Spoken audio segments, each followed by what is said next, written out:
السلام علیکم کے اس کے ناول پہ آپ سب کو ویلکم۔ ایک خوبصورت ناول پیش کر رہے ہیں جس کا نام ہے پہنچ کے در پہ تیرے۔ ناول کی رائٹر ہیں نگہت سیما۔ چلیے چلتے ہیں ناول کی جانب۔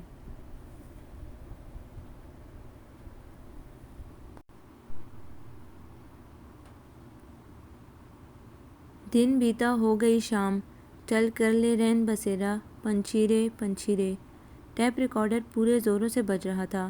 اس نے الطاہرہ کے ڈائننگ ہال میں بیٹھے بیٹھے بڑے رسان بڑی طمانینت سے سوچا، سب اپنے اپنے ٹھکانوں پر چلے جائیں گے، لیکن تم کہاں جاؤ گے کیپٹن حشام الحسن؟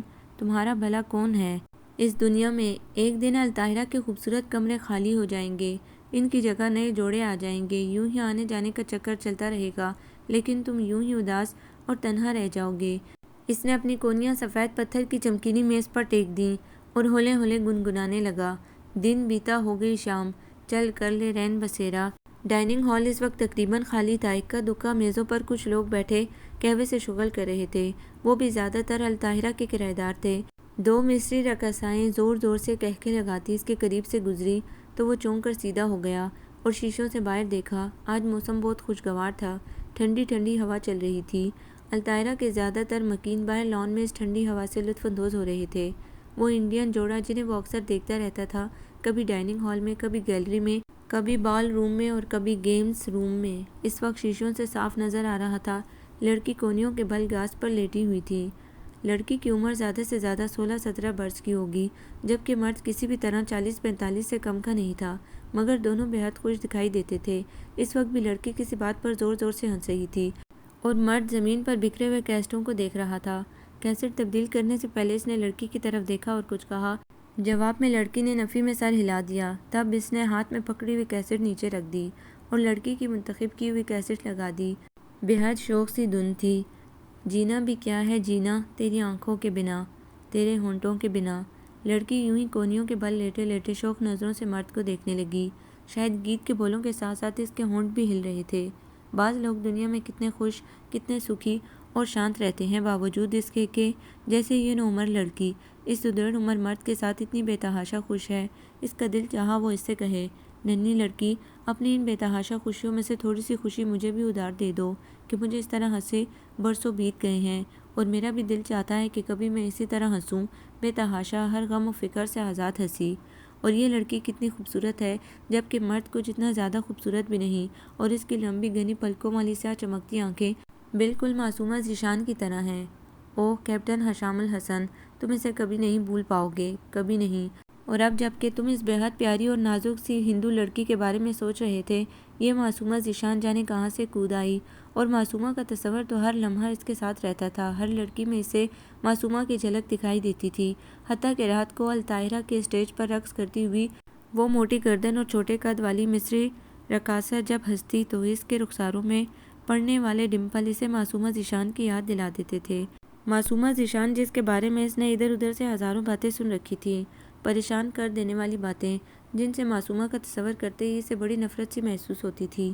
وہ بغیر دیکھے اس سے نفرت کرنے لگا تھا، لیکن جب وہ اس سے ملا تو اسے یوں لگا جیسے وہ تو برسوں سے اسے جانتا ہے اور جیسے وہ دونوں ایک دوسرے کے لیے تخلیق کیے گئے ہوں۔ ڈائنا کی دل کو چھو لینے والی خوشبو کے ساتھ ہی ایک قہقہ بالکل اس کے کان کے قریب گونجا تو اس نے چونک کر پیچھے دیکھا۔ وہی ہندو لڑکی اس کے بالکل پیچھے کھڑی شیشوں سے باہر دیکھ رہی تھی، جہاں اس کا خاوند اپنا سامان سمیٹ رہا تھا۔ اسے اپنی طرف دیکھتا پا کر وہ لچکتی ہوئی سیڑھیوں پر چڑھ گئی۔ سیاہ سلک کے پھنسے ہوئے بلاؤز میں وہ قیامت ڈھا رہی تھی اور سیاہ بارڈر والی سرخ ساڑی میں سیڑھیاں چڑھتی ہوئی وہ ایک بار پھر اسے معصومہ کی یاد دلا گئی۔ اس رات بریگیڈیئر عاطف کے اعزاز میں ڈنر تھا اور معصومہ نے سیاہ بارڈر والی سرخ ساڑی باندھ رکھی تھی اور سیاہ بلاؤز میں اس کی کندنی بازو دمک رہے تھے۔ 2-3 بار اس نے معصومہ کی طرف دیکھا تھا، وہ کرنیل مصطفیٰ کے ساتھ لگی کھڑی تھی اور بار بار نہ جانے کسی بات پر ہنس پڑتی تھی، اور ہنسنے میں اس کے دونوں گالوں میں پپڑیاں سی بن جاتی تھیں۔ اس سے پہلے اس نے اتنے خوبصورت ڈمپل کسی کے رخساروں میں پڑتے نہیں دیکھے تھے، اور اس رات اس نے بارہا دل ہی دل میں اسے سراہا تھا اور سوچا تھا کاش یہ بےحد خوبصورت لڑکی زندگی کے سفر میں اس کی رفیق بن جائے، اور اپنی اس انہونی خواہش پر وہ دل ہی دل میں نادم سا ہو گیا تھا کہ ابھی وہ معصومہ ذیشان سے اچھی طرح ملا بھی نہیں، اس کے بارے میں کچھ جانتا بھی نہیں، بس دوسری بار اسے دیکھ رہا ہے، اور یہ ایک ایسی خواہش اس کے دل میں پنپ رہی تھی، جبکہ اس نے اس کے بارے میں جو کہانیاں کیپٹن اتھر اور کیپٹن رفیق سے سن رکھی تھی وہ کچھ زیادہ اچھی بھی نہیں تھی، بلکہ ایک حد تک قابل نفرت تھی۔ ہیلو مسٹر، ہیلو، اس نے چونک کر سر اٹھایا۔ اس کے بالکل سامنے اس کا پڑوسی ہندو کھڑا تھا، وہی نوعمر لڑکی کا ادھیڑ عمر شوہر حشام۔ اس نے مسکرانے کی کوشش کی۔ ہاں مسٹر حشام، وہ آپ نے رتی کو دیکھا؟ وہ کچھ پریشان لگ رہا تھا۔ حشام کی سوالیہ نظریں اس کے چہرے پر جم گئی۔ رتی؟ رتنا میری بیوی۔ اوہ، وہ اوپر گئی ہیں۔ اچھا، تھینک یو۔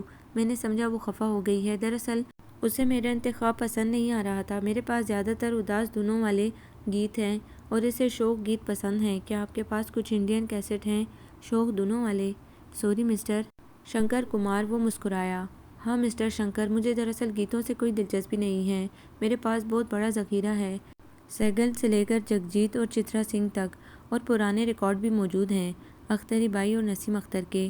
کبھی ہمارے روم میں آئیے، سناؤں گا۔ شکریہ، کبھی آؤں گا۔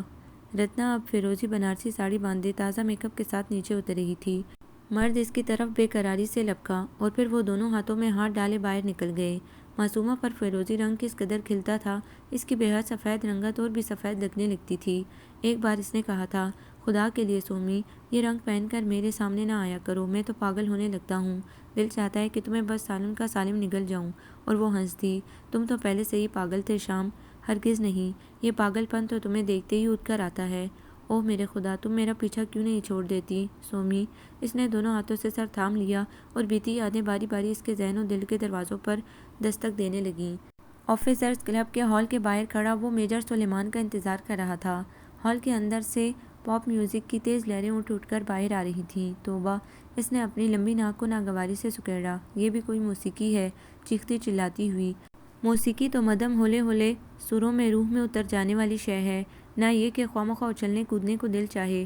واقعی یہ ہے کیپٹن حشام الحسن کہ تمہیں آج سے صدیوں پہلے پیدا ہونا چاہیے تھا، اور یہ بات طے ہے کہ تم خود کو اس دوڑتی بھاگتی زندگی اور جدید ماحول میں ایڈجسٹ نہیں کر رہے ہو۔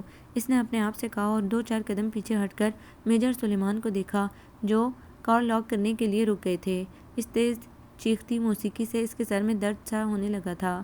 اس وقت بھی اس کے آنے کا قطعی کوئی موڈ نہیں تھا اور وہ بڑے مزے سے لیٹا پڑ رہا تھا کہ میجر سلیمان اسے زبردستی لے آئے۔ چلو یار، کیا کنوتیوں کی طرح ہر وقت کمرے میں گھسے رہتے ہو؟ آج کلب میں بڑا زبردست پروگرام ہے، بڑے بڑے فنکار آ رہے ہیں۔ اور وہ نہ چاہتے ہوئے بھی آ گیا تھا، اور نتیجتاً یہ تیز چیختی موسیقی اس کے اعصاب پر بوجھ بنی ہوئی تھی، اور میجر سلیمان نہ جانے کہاں رہ گئے تھے۔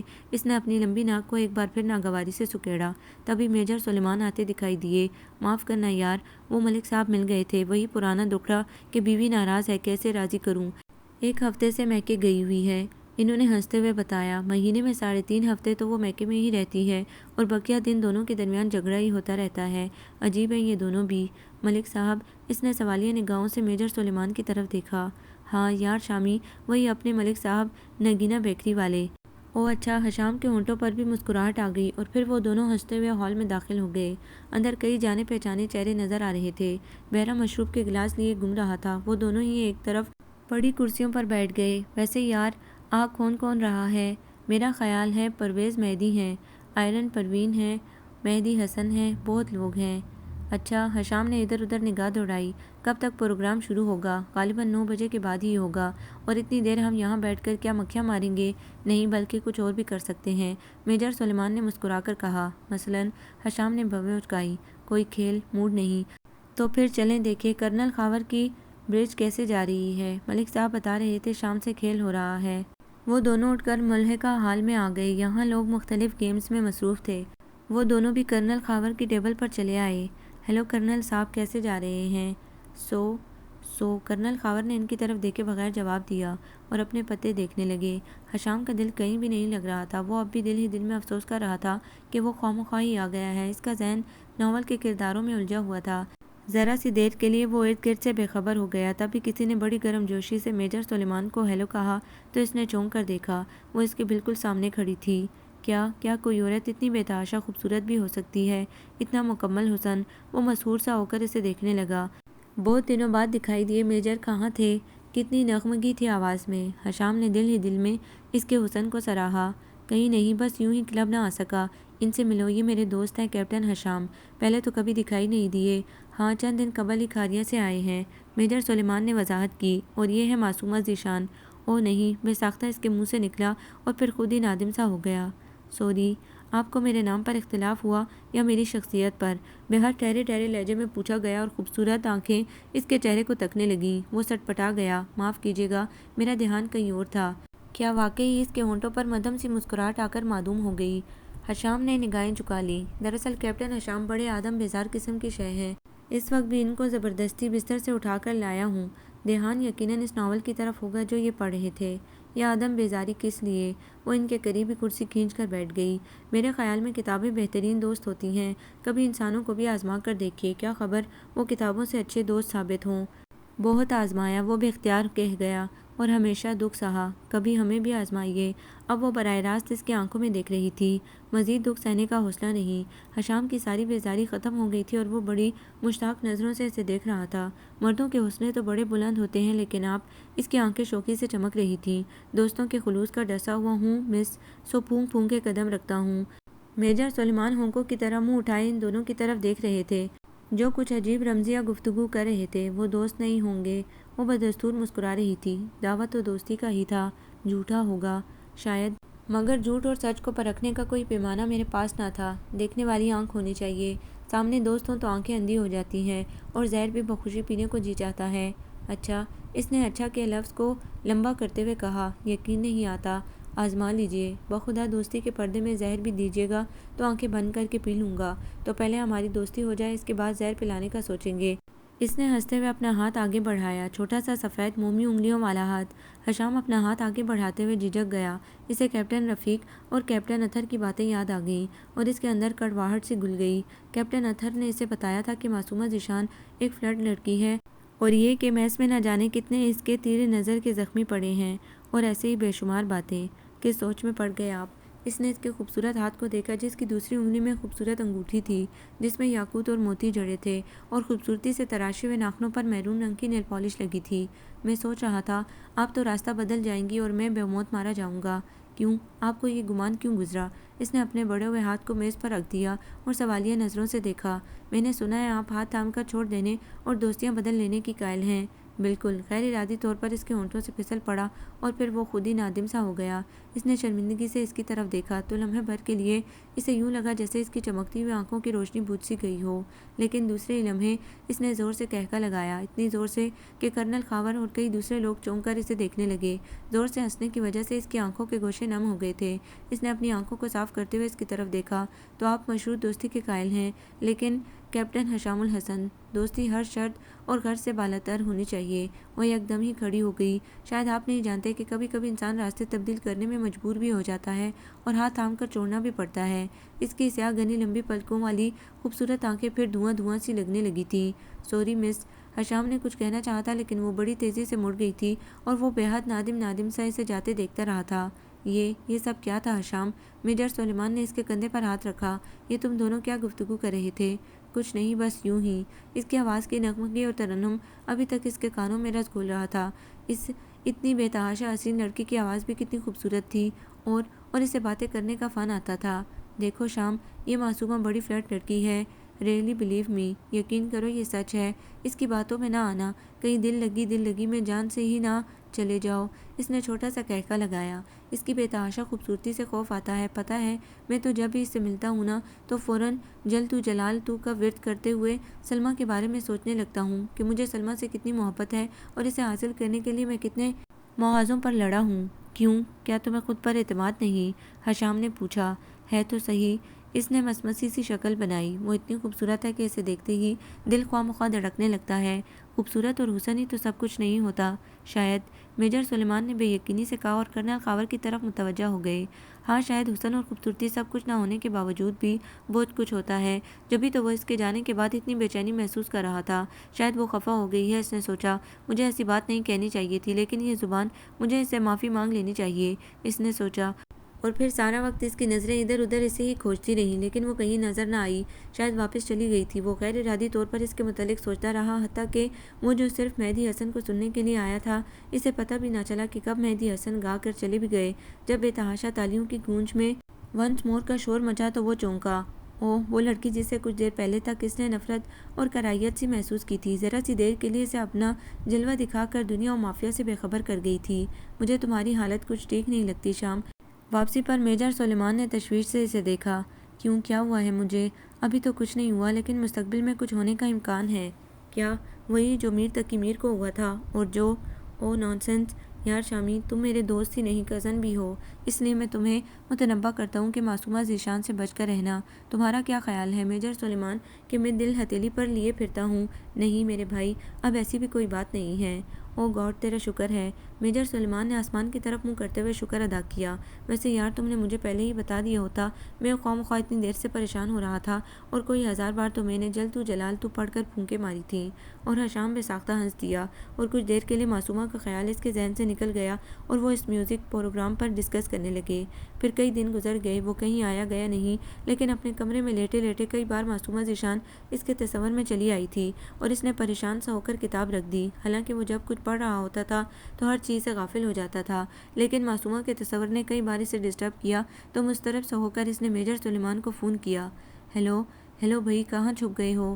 اس کی آواز پہچانتے ہی میجر سلیمان نے حسب معمول لیکچر شروع کر دیا۔ یار عجیب قنوتی آدمی ہو تم، میں اور سلمہ 2 دن سے تمہارا انتظار کر رہے ہیں، بلکہ تمہارے انتظار میں 2 دن سے ہم نے کھانا نہیں کھایا، ٹیبل پر ہی بیٹھے ہیں۔ جی، وہ حیران ہوا۔ جی، میجر سلیمان نے اس کی نقل اتاری۔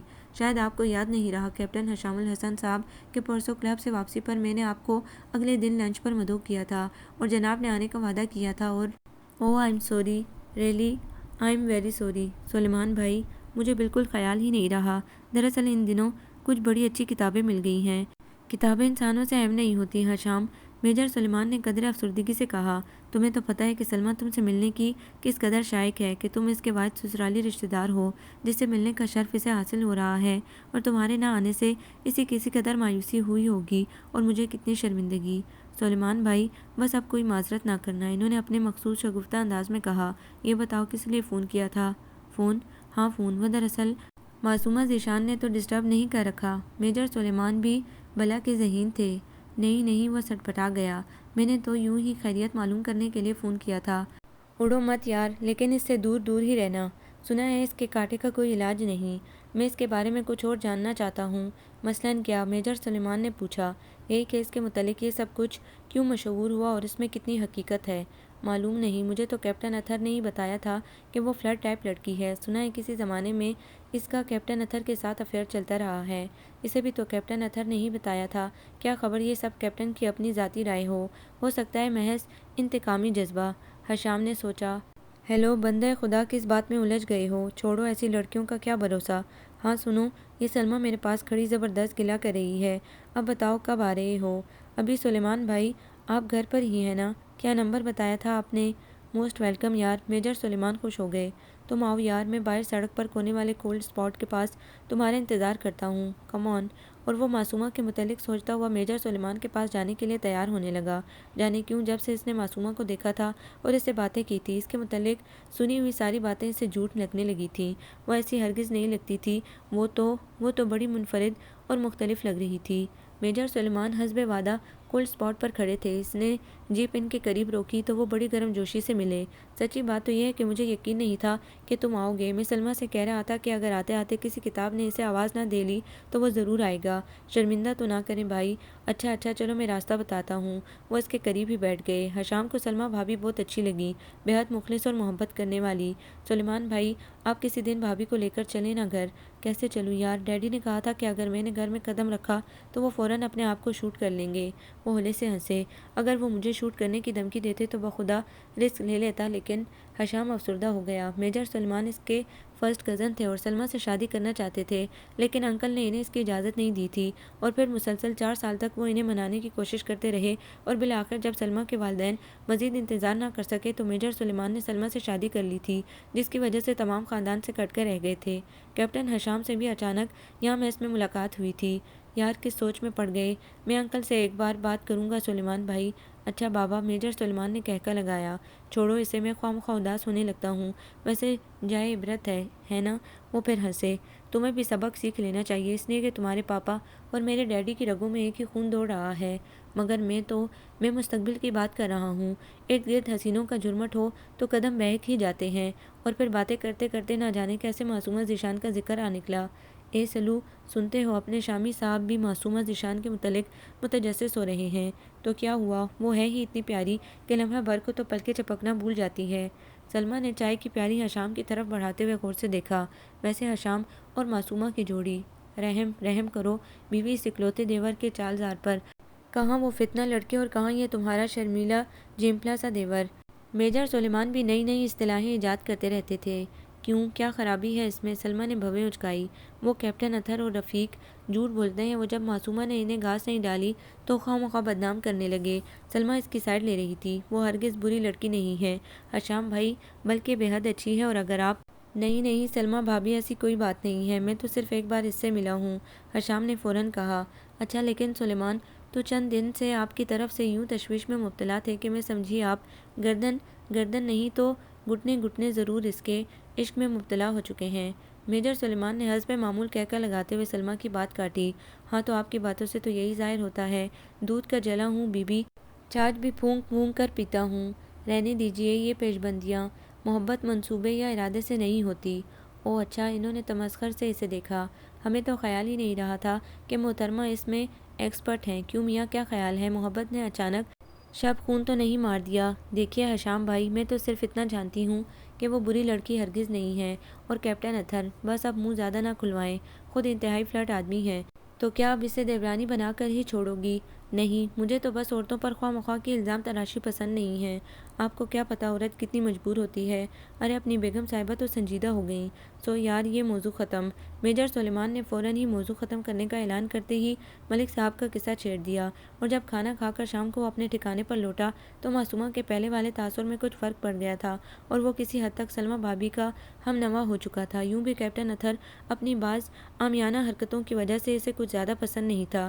دوسری بار اس نے معصومہ کو بریگیڈیئر عاطف کے اعزاز میں دیے جانے والے ڈنر میں دیکھا تھا۔ سیاہ بارڈر والی سرخ ساڑی میں وہ قیامت ڈھا رہی تھی، اور کرنل مصطفیٰ کے پاس کھڑی جانے کی اس بات پر زور زور سے ہنس رہی تھی۔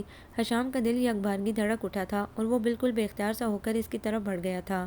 ہیلو مس معصومہ۔ ہیلو۔ اس نے اجنبی نظروں سے کیپٹن حشام کی طرف دیکھا، اور پھر رخ موڑ کر کرنل مصطفیٰ سے باتیں کرنے لگی، اور حشام نادم سا کھڑا رہ گیا۔ تبھی کرنل مصطفیٰ کو کسی نے آواز دی تو وہ معصومہ سے معذرت کرتے ہوئے چلے گئے۔ ہم پہلے بھی مل چکے ہیں مس۔ وہ 2 قدم آگے بڑھ کر اس کے سامنے آ گیا۔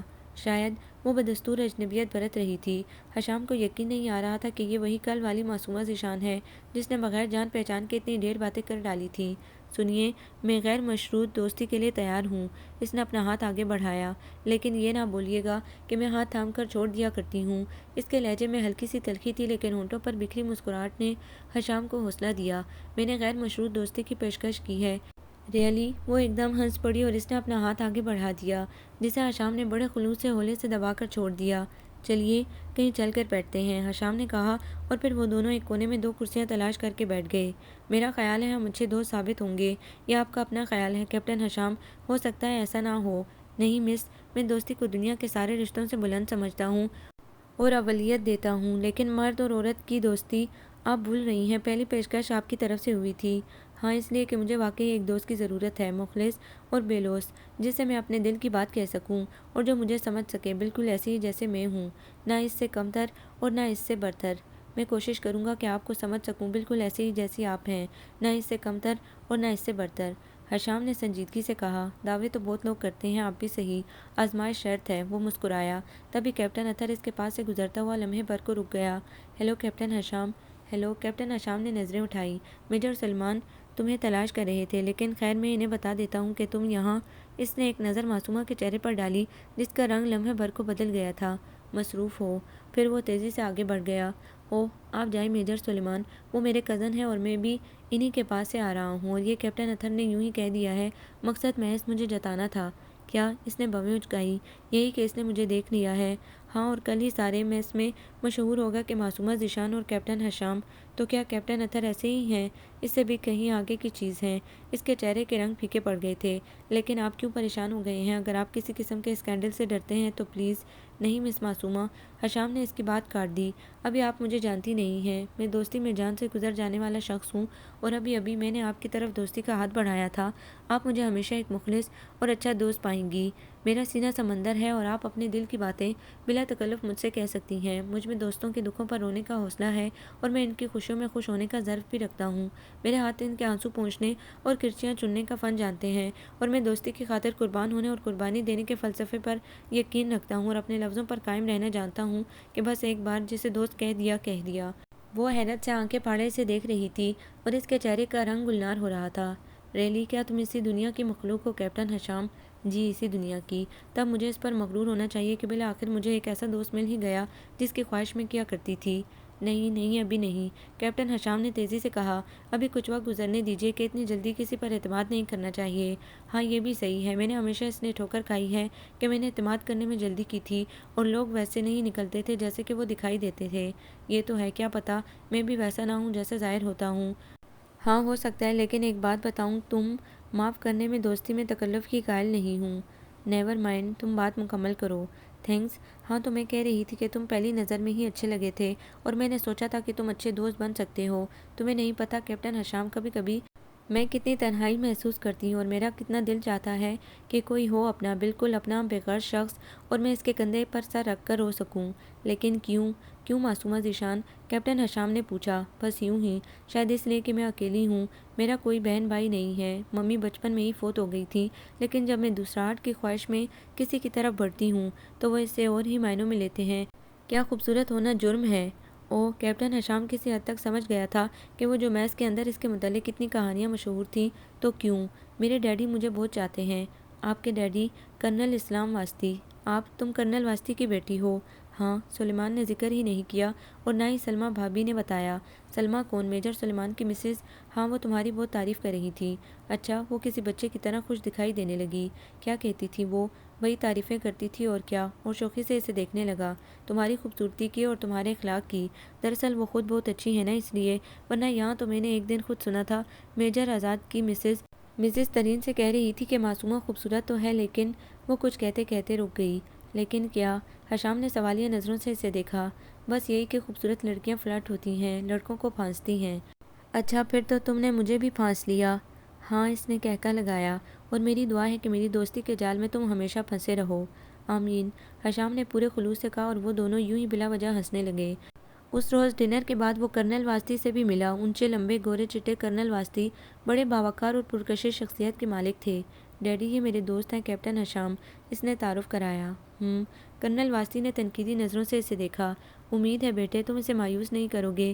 جی، حشام ان کا مطلب نہ سمجھ سکا۔ دراصل کیپٹن، ان کے لہجے میں اداسی گھل گئی۔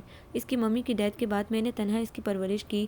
پتہ نہیں اب یہ میری غلطی تھی کہ میں اسے وہ سب کچھ نہیں سکھا سکا جو ایک لڑکی ہونے کے ناطے سے اسے سیکھنا چاہیے تھا۔ اسے میں نے ہمیشہ اپنے ساتھ رکھا، اس لیے اس کی فطرت قدرے مختلف ہے۔ وہ کچھ کہتے کہتے رک گئے۔ میں آپ کی بات بن کہے سمجھ گیا ہوں، حشام نے آہستگی سے کہا۔ تو کرنل واسطی نے پسندیدگی سے اس کی طرف دیکھا۔ میں نے اسے کئی بار سمجھایا ہے کہ مرد اور عورت کی دوستی کو ہمارا معاشرہ اچھا نہیں سمجھتا، مگر یہ خواہ مخواہ ضد کرتی ہے، اور میری کمزوری یہ ہے کہ میں اسے ڈانٹ بھی نہیں سکتا۔ او ڈیڈی، آپ میرا نقطۂ نظر نہیں سمجھتے۔ دوست تو دوست ہوتے ہیں، خواہ وہ کوئی بھی ہو۔ میرا مسئلہ یہ تھا کہ میں نے جب بھی ہاتھ بڑھایا تو میرے مقابل مرد کی ذات تھی، لیکن میں نے صرف دوست سمجھا تھا انہیں، اور یہی تو غلطی تھی تمہاری بیٹے۔ دوست بنانا غلطی نہیں تھی ڈیڈی، میں اب بھی یہی سوچ رکھتی ہوں کہ دوستی مرد یا عورت کسی سے بھی ہو سکتی ہے، بات صرف اپنی سوچ کی ہے۔ میرا انتخاب غلط تھا ڈیڈی، میری کوتاہ نظر تھی کہ میں نے غلط بندوں کو دوستی کے لیے چنا تھا۔ میں تم سے بحث میں نہیں جیت سکتا بیبی، کرنل واسطی نے مسکراتے ہوئے کہا۔ میں صرف اتنا جانتا ہوں کہ مجھے تم پر اعتماد ہے، اور تم میرے اعتماد کو کبھی دھوکہ نہیں دو گی، اور میں تمہاری خوشی میں خوش ہوں۔ تھینک یو ڈیڈی، آپ دیکھیں گے کہ سوما آپ کے اعتماد کو کبھی ٹھیس نہیں پہنچائے گی۔ اس کے لہجے میں اعتماد کی کھنک تھی، اور کرنل واسطی کی آنکھوں میں روشنی سی گونجنے لگی تھی، اور اس وقت کیپٹن ہشام کے دل میں ایک دم ہی معصومہ ذیشان کے لیے بہت سارا احترام بڑھ گیا تھا، اور اس نے اب تک کی سنی ہوئی ساری باتوں کو ذہن سے نکال دیا تھا۔ اور پھر بہت سارے دن گزر گئے، وہ دونوں ایک دوسرے کے بہت قریب آ گئے تھے۔ ہر گزرتے دن کے ساتھ ہشام کو لگتا جیسے اس کی اور معصومہ کی دوستی مضبوط سے مضبوط تر ہوتی جا رہی ہو۔ کئی بار تو ہشام کو یوں لگتا جیسے وہ اور معصومہ ہمیشہ سے ساتھ ساتھ رہے ہوں، اور پھر یکا یک ہی پورے میس میں اس کا اور معصومہ کا نام ساتھ ساتھ سنائی دینے لگا۔ کیپٹن اطہر اور کیپٹن رفیق اسے معنی خیز نظروں سے دیکھ کر عجیب طرح سے مسکراتے۔ یہ سب کیا ہے معصومہ؟ ہشام نے گھبرا کر پوچھا۔ تم نے سنا ہے لوگ کیا کہہ رہے ہیں؟ وہ کیپٹن اطہر اور ہاں وہ بڑی پرسکون تھی۔ لوگوں کی تو عادت ہے کیپٹن ہشام، وہ لوگوں کو اور چیزوں کو صرف اپنی نظر سے دیکھتے ہیں، گندی عتلی اور شک کی نظر۔ اور یہ کیپٹن اطہر، اس کی آنکھوں کی روشنیاں لمحے بھر کو مانند سی پڑ گئی تھیں۔ یہ وہ شخص ہے جس کی طرف سب سے پہلے میں نے دوستی کا ہاتھ بڑھایا تھا۔ دراصل میں ان دنوں بہت تنہائی محسوس کرتی تھی کہ کوئی ہو جس سے میں اپنے دل کی بات کہہ سکوں، اور پھر کیپٹن اطہر مجھے میجر شیرازی کے ہاں ملے۔ ہنس منکھ سے میں نے سوچا اس شخص سے دوستی کی جا سکتی ہے، لیکن میرا انتخاب غلط تھا۔ کیپٹن اطہر نے میری دوستی کو اور ہی رنگ دینا چاہا، اور جب میں نے اسے سمجھانے کی کوشش کی کہ ہم صرف دوست ہیں تو وہ خفا ہو گیا، اور پھر اسی شخص نے جسے میں نے اپنا دوست سمجھا تھا، جو کبھی مجھے بے حد عزیز تھا، مجھے پورے میس میں بدنام کر دیا۔ عجیب عجیب باتیں۔ کئی بار تو میں نے گھبرا کر سوچا اپنے آپ کو کمروں میں بند کر لوں۔ میں مجرم تو نہیں ہوں کہ لوگوں سے چھپنے لگوں۔ ہاں میرا دل ضرور کرچی کرچی ہوا تھا۔ بات تو صرف اتنی سی تھی نا کہ ایک دوست نے دوستی کا مان توڑ دیا تھا۔ وہ دوست ہونے کا برم نہیں رکھ سکا تھا، شاید وہ دوستی کے تقاضے نبھانا نہیں جانتا تھا، شاید وہ میری ہی نظر کی کوتاہی تھی کہ میں نے غلط انتخاب کیا تھا، مگر ضروری تو نہیں کہ ہر بار انتخاب غلط ہی ہو۔ اور ڈیڈی کہتے تھے کہ دنیا اچھے لوگوں سے بھری ہوئی ہے، اور ان اچھے لوگوں کی تلاش میں میں نے بہت دھوکے کھائے۔ کیپٹن اطہر کے بعد تو میں اور بھی تنہا ہو گئی تھی، پہلے سے کہیں زیادہ۔ میرا دل چاہتا تھا کوئی ہو جس کو میں بتا سکوں کہ میں ایسی نہیں ہوں جیسا کہ کیپٹن اطہر مجھے مشہور کر رہے ہیں، اور اس خواہش نے مجھے بہت دکھ دیے۔ ہشام بے حد، ڈاکٹر سلیم، لیفٹیننٹ سعید، میجر آزاد، یہ سب ایک سی ذہنیت رکھتے تھے۔ کسی نے مجھے دوست نہیں سمجھا، سب نے مجھے ایک خوبصورت لڑکی جانا۔ تم نے اپنی صنف سے دوستی کیوں نہ کی سومی؟ کیا تم اپنے معاشرے کے قوانین سے بے خبر تھیں؟ پتہ نہیں کیوں عورتوں کے بارے میں میری رائے اچھی نہیں ہے۔ وہ ہلے سے ہنسی۔ حالانکہ میں خود بھی عورت ہوں، میں سمجھتی تھی کہ عورتیں یا تو حاسد ہوتی ہیں اور یا مغرور، وہ دوستی کرنا اور نبھانا نہیں جانتی۔ ان کے اندر ایک حاسد اور خود غرض مخلوق چھپی ہوتی ہے۔ اچھا، وہ ہنسا۔ پھر تو مجھے تم سے دوستی نہیں کرنی چاہیے تھی۔ تم شام، وہ کھوئی ہوئی سی تھی۔ میں جب پہلی بار ملی تھی تو مجھے یوں لگا تھا جیسے ہماری فریکوینسی یکساں ہو، جیسے اب تک میں نے جو غلطیاں کی ہیں تمہاری دوستی ان سب کا ازالہ کر دے گی۔ تم سے مل کر انسانوں پر میرا اعتماد بحال ہو گیا ہے۔ شام، تم ان اسکینڈل سے ڈر کر میرا ساتھ چھوڑ تو نہیں دو گے شام؟ نہیں سومی، شاید تمہیں یاد نہ ہو، میں نے تم سے کہا تھا نا کہ میں دوستی میں جان دینے کا قائل ہوں۔ آگے بڑھ کر پیچھے ہٹنا میرا شیوا نہیں ہے۔ مجھے تمہاری دوستی پر فخر ہے شام۔ اس کی آنکھیں ایک بار پھر لو دینے لگیں۔ تم نے میری تنہائی کو شیئر کیا ہے شام، اور مجھے ایسا ہی سمجھا ہے جیسی میں ہوں۔ تم سے باتیں کر کے یوں لگتا ہے جیسے میں ہلکی پھلکی ہو گئی ہوں۔ تم سے ملنے سے پہلے کبھی کسی سے اندر کی باتیں نہیں کی تھی، اور تم سے مل کر لگتا ہے جیسے میں ہمیشہ سے تمہیں جانتی تھی، بس تم کہیں کھو گئے تھے، اور انہوں نے اپنے ارد گرد ہونے والی سرگوشیوں سے کان بند کر لیے، اور پہلے کی طرح سے ہی زیادہ وقت ساتھ ساتھ گزارنے لگے، جیسے انہیں کسی کی پرواہ نہ ہو، جیسے وہ دونوں ایک دوسرے کی محبت میں گم گرد و پیش سے بے نیاز ہو گئے ہوں۔ مگر جب یہ سرگوشیاں اونچی آوازوں میں ڈھل گئیں اور لوگ کھلم کھلا کیپٹن ہشام اور معصومہ ذیشان کا نام لینے لگے، تو تب ایک رات مینیجر سلیمان نے اس کا گھیراؤ کر لیا۔ یہ سب کیا ہے ہشام؟ ان کے لہجے میں تشویش تھی۔ کیا؟ ہشام نے ہاتھ میں پکڑی کتاب تکیے کے نیچے ہنڈی رکھتے ہوئے اردلی کو چائے لانے کے لیے کہا۔ یہی تمہاری اور معصومہ کی حد سے بڑھتی ہوئی دوستی؟ تم نے اس کا انجام بھی سوچا ہے؟ ہم صرف دوست ہیں میجر، مرد اور عورت کی دوستی چہ معنی دارد دوستی دوستی ہوتی ہے میجر سلیمان، وہ میری ایسی ہی دوست ہے جیسے تم ہو، اس نے بڑے اطمینان سے کہا۔ اور لوگ تو یوں ہی تشویش میں مبتلا ہو جاتے ہیں، رائٹ شام؟ لیکن مجھے اس وقت سے ڈر لگتا ہے جب دوستی کا جذبہ کسی اور جذبے میں ڈل جائے۔ کسی اور جذبے میں؟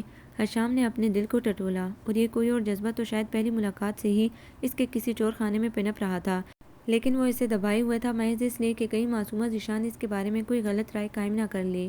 لیکن اس میں ڈرنے والی کیا بات ہے میجر؟ ہے ہشام، لیکن تم نہیں سمجھ سکو گے، میجر نے افسردگی سے کہا۔ میں نہیں چاہتا کہ تم وہی غلطی دہراؤ جو میں نے دہرائی ہے، اور میری طرح بہت ساری محبتوں سے کٹ جاؤ۔ ان ساری محبتوں سے کٹ کر کسی ایک محبت کے سہارے زیست بتا دینا بڑا مشکل ہوتا ہے ہشام، بہت اذیت ناک۔ بعض اوقات ہم ایک محبت پانے کے لیے کتنی بہت سی محبتوں سے محروم ہو جاتے ہیں اور ایک دل کو بچانے کے لیے کتنے بہت سارے دلوں کو توڑ دیتے ہیں اور پھر ساری زندگی سوچوں کے عذاب ہمیں جلا جلا دیتے ہیں۔ جس خوشی کو پانے کے لیے ہم بہت سی خوشیوں کے چراغ بجھا آتے ہیں وہ خوشی ہمیں ملتی تو ہے مگر اتنی بجھی بجھی کہ اس پر خوشی کے بجائے دکھ کا گمان ہوتا ہے۔ سلیمان بھائی، حشام سیدھا ہو کر بیٹھ گیا۔ آپ کو سب بہت یاد آتے ہیں؟ ہاں، میجر سلیمان کی آواز بھرا گئی۔ بہت، پاپا، ماما، عمران، عفان، رافعہ، نادیہ، سبھی، اور کبھی کبھی تو جنون طاری ہو جاتا ہے، دل چاہتا ہے محبت کی ساری زنجیریں توڑ کر واپس چلا جاؤں اور ماما کے قدموں میں سر رکھ دوں اور پاپا کے سینے سے لگ کر اتنا روؤں کہ جدائیوں کے دکھ ان آنسوؤں میں بہہ جائیں۔ میں سلیمان بھائی تایا ابو کو منانے کی کوشش کروں گا جب بھی گھر گیا۔ حشام نے سلیمان کے کندھوں پر ہاتھ رکھ دیے لیکن میجر سلیمان ہولے ہولے بولتے چلے گئے۔ میں سمجھتا تھا کہ میں سلمیٰ سے 80% محبت کرتا ہوں اور باقی 20% محبت سب کے لیے ہے، اس لیے تو جب بھی وزن کرتا سلمیٰ کی محبت کا پلڑا بھاری ہو جاتا اور پھر میں نے اس 80% محبت کے لیے باقی سب کی 20% کی محبت کو چھوڑ دیا۔ میرا خیال تھا کہ سلمیٰ میرے دل کے 80% حصے کو اپنی محبت سے بھر دے گی تو باقی 20% خالی حصے کا خلا بھی ہولے ہولے اس 80% سے پر ہو جائے گا، لیکن یہ 20% خلا کا دکھ مجھے مار ڈالے گا۔ حشام، سلیمان بھائی پلیز، آپ تو بڑے حوصلہ مند تھے۔ ہاں تھا، لیکن اب ٹوٹتا جا رہا ہوں۔ اتنی بہت ساری محبتوں سے کٹ کر رہنا بڑا اذیت ناک ہوتا ہے شام، خواہ یہ ساری محبتیں مل کر 20% ہی کیوں نہ ہوں۔ اس لیے کہتا ہوں شام ڈیئر، اپنے بڑھتے ہوئے قدموں کو روک لو، یہیں سے واپس چلے چلو کہ میں جانتا ہوں اگر معصومہ ذیشان کی محبت نے تمہارے دل کی 99% حصے کو بھی پر کر دیا تو بقیہ 1% کا خلا تمہیں ہولے ہولے مار ڈالے گا۔ یہ راہ بڑی پرخار ہے میری جان اور میں تمہارے لیے حقیقتاً پریشان ہوں۔ آپ ناحق پریشان ہو رہے ہیں میجر سلیمان۔ وہ زور سے ہنسا اور اپنے ہاتھ ان کے کندھوں سے اٹھا لیے اور بڑے اطمینان سے چائے بنانے لگا۔ معصومہ میری بہت اچھی دوست ہے میجر، اور مجھے اس سے محبت ہے۔ ممکن ہے اس کی محبت نے میرے دل کے 85% حصے کو پر کر رکھا ہو، مگر ایسا نہیں ہے جیسا آپ سوچتے ہیں، اور اگر کبھی کوئی ایسا باغی جذبہ تمہارے دل میں پیدا ہو تو مجھ سے وعدہ کرو حشام فوراً پلٹ آؤ گے۔ نو سر، اس نے شوخی سے کہا اور چائے میجر سلیمان کی طرف بڑھا دی۔ ایسا کوئی وعدہ نہیں کیا جا سکتا کہ وہ بری ہم سفر تو نہیں ہوگی نا، اور پھر سلمیٰ بھابھی کا بھی خیال ہے کہ ہماری جوڑی نہیں حشام یار نہیں۔ میجر سلیمان نے اضطراب سے اپنے ہاتھ ملے۔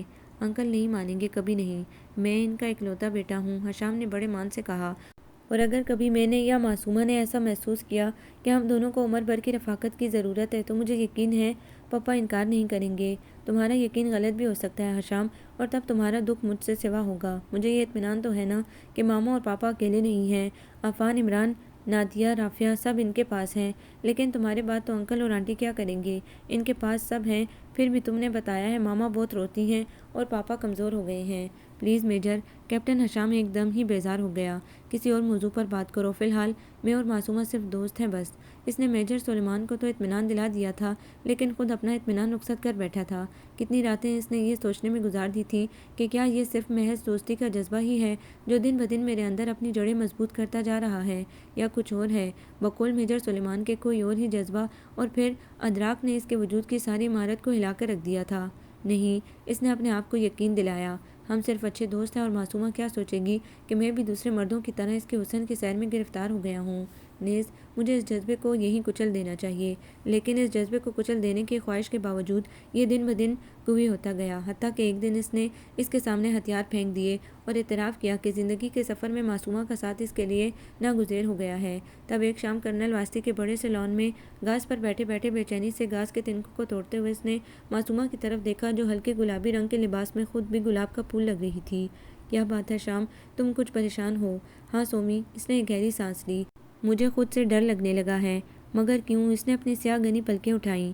سومی، اگر ہم آئندہ ایک دوسرے سے نہ ملیں تو؟ نہیں، اس نے تڑپ کر کہا، تم نے وعدہ کیا تھا شام، ہمیشہ دوست رہیں گے اور تم کبھی۔ ہاں، میں اب بھی اپنے وعدے پر قائم ہوں سومی، لیکن میں نے کہا نا مجھے خود سے ڈر لگنے لگا ہے، میں اپنے آپ سے لڑتے لڑتے تھک گیا ہوں، میں کتنی راتوں سے نہیں سویا ہوں۔ یہ احساس مجھے مارے ڈالتا ہے کہ کبھی زندگی کے موڑ پر ہم تم بچھڑ گئے تو میں تمہارے بنا کیسے جیوں گا سومی، مجھے تمہاری عادت سی ہو گئی ہے، جس دن تم نہیں ملتی یوں لگتا ہے جیسے کچھ کھو سا گیا ہو۔ تم کہو گی میں بھی وہی عام مرد نکلا، مگر میں کیا کروں، میرے دل میں انجانی خواہشیں جنم لینے لگی ہیں، اس لیے میں چاہتا ہوں کہ تم سے دور چلا جاؤں اس سے پہلے کہ تم مجھ سے نفرت کرنے لگو۔ نہیں شام، معصومہ نے تڑپ کر اس کی طرف دیکھا۔ میں تم سے کبھی نفرت نہیں کر سکتی، جانتا ہوں، حشام نے افسردگی سے کہا۔ میں نے اپنا آپ تمہارے سامنے کھول دیا ہے، اپنی خواہشیں اور اپنے خوف تمہیں بتا دیے ہیں ایک سچے اور کھرے انسان کی طرح، اور میں نے فیصلہ کیا ہے کہ میں اپنی ٹرانسفر کروا لوں۔ حشام، معصومہ نے اسے افسردگی سے دیکھا۔ اس کی آنکھوں کی سطح گیلی گیلی سی ہو گئی۔ ہم بہت اچھے دوست ہیں سوما، اور اچھے دوست رہیں گے، بس کچھ وقت چاہیے مجھے ذرا سنبھلنے کے لیے کہ میں شاید کچھ بھٹک سا رہا ہوں۔ معصومہ کچھ چپ سی بیٹھی تھی۔ اس نے ایک نظر اسے دیکھا اور لمبے لمبے ڈگ برتا باہر نکل آیا۔ پھر کئی دن گزر گئے، عجیب سی بے چینی سے گھیرے رکھتی، اور وہ سوچتا، یہ میں کس راستے پر آ نکلا ہوں کہ جہاں سے پلٹنا بہت مشکل ہو رہا ہے۔ کبھی کبھی تو بے اختیار اس کے قدم کرنل واسطی کے بنگلے کی طرف اٹھنے لگتے، لیکن پھر راستے سے ہی پلٹ آتا۔ اس روز وہ صبح سے ہی بے حد اداس ہو رہا تھا، اور اس نے سوچا تھا کہ وہ چھٹی کا دن سلیمان کے ہاں گزارے گا، شاید دل بہل جائے۔ اسی خیال سے وہ باہر نکلا اور اپنے بیٹ مین کو بتانے لگا کہ وہ میجر سلیمان کے ہاں جا رہا ہے اور رات کو ہی لوٹے گا۔ تب بالکل اچانک اس نے پکارا، شام! وہ بے اختیار پلٹا۔ وہ گیٹ کے پاس کھڑی تھی، اس کی آنکھیں جلملا رہی تھیں۔ تم سومی کیسی ہو؟ شام میں، اور ستارے اس کی پلکوں سے ٹوٹ کر رخساروں پر آ نکلے۔ کم آن سومی، اس نے گھبرا کر بیٹ مین کی طرف دیکھا، لیکن وہ ان کی طرف متوجہ نہیں تھا۔ آؤ اندر چل کر بیٹھتے ہیں۔ وہ خاموشی سے اس کے پیچھے پیچھے چلتی ہوئی ڈرائنگ روم میں آ گئی۔ میں پاگل ہو جاؤں گی شام، اس نے دونوں ہاتھوں میں منہ چھپا لیا۔ میں بھی تم سے الگ ہو کر، تم سے جدا ہو کر نہیں رہ سکوں گی۔ ان بیتے دنوں میں نے اپنا تجزیہ کیا ہے، تمہاری محبت میری رگ رگ میں سما گئی ہے۔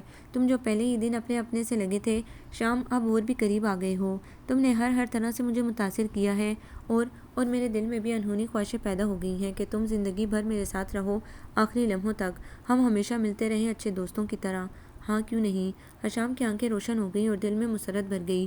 ہم آخری لمحوں تک ساتھ رہ سکتے ہیں ہمیشہ، میں تمہیں تمہارے ڈیڈی سے مانگ لوں گا سومی۔ پھر معصومہ کے رخساروں پر زردیاں اتر آئیں۔ کیا شادی کے علاوہ کوئی اور صورت نہیں ہو سکتی شام؟ کیا ہم ہمیشہ اکٹھے رہیں، ملتے رہیں اچھے دوستوں کی طرح؟ نہیں، حشام ہولے سے ہنسا۔ یہ کیسے ممکن ہو سکتا ہے؟ کل میری پوسٹنگ کہیں اور ہو جائے، کسی اور شہر میں، تو میں تمہیں کس ناطے سے اپنے ساتھ لے جا سکتا ہوں سومی؟ اور پھر یہ بھی تو ممکن ہے تمہاری شادی ہو جائے اور تمہارا شوہر اس بات کو پسند نہ کرے کہ تم مجھ سے ملو۔ مرد بہت شکی مزاج ہوتے ہیں سوما، اور وہ کبھی برداشت نہیں کر سکتے کہ ان کی بیوی کسی غیر مرد سے ملے جس سے اس کا کوئی خونی رشتہ نہ ہو۔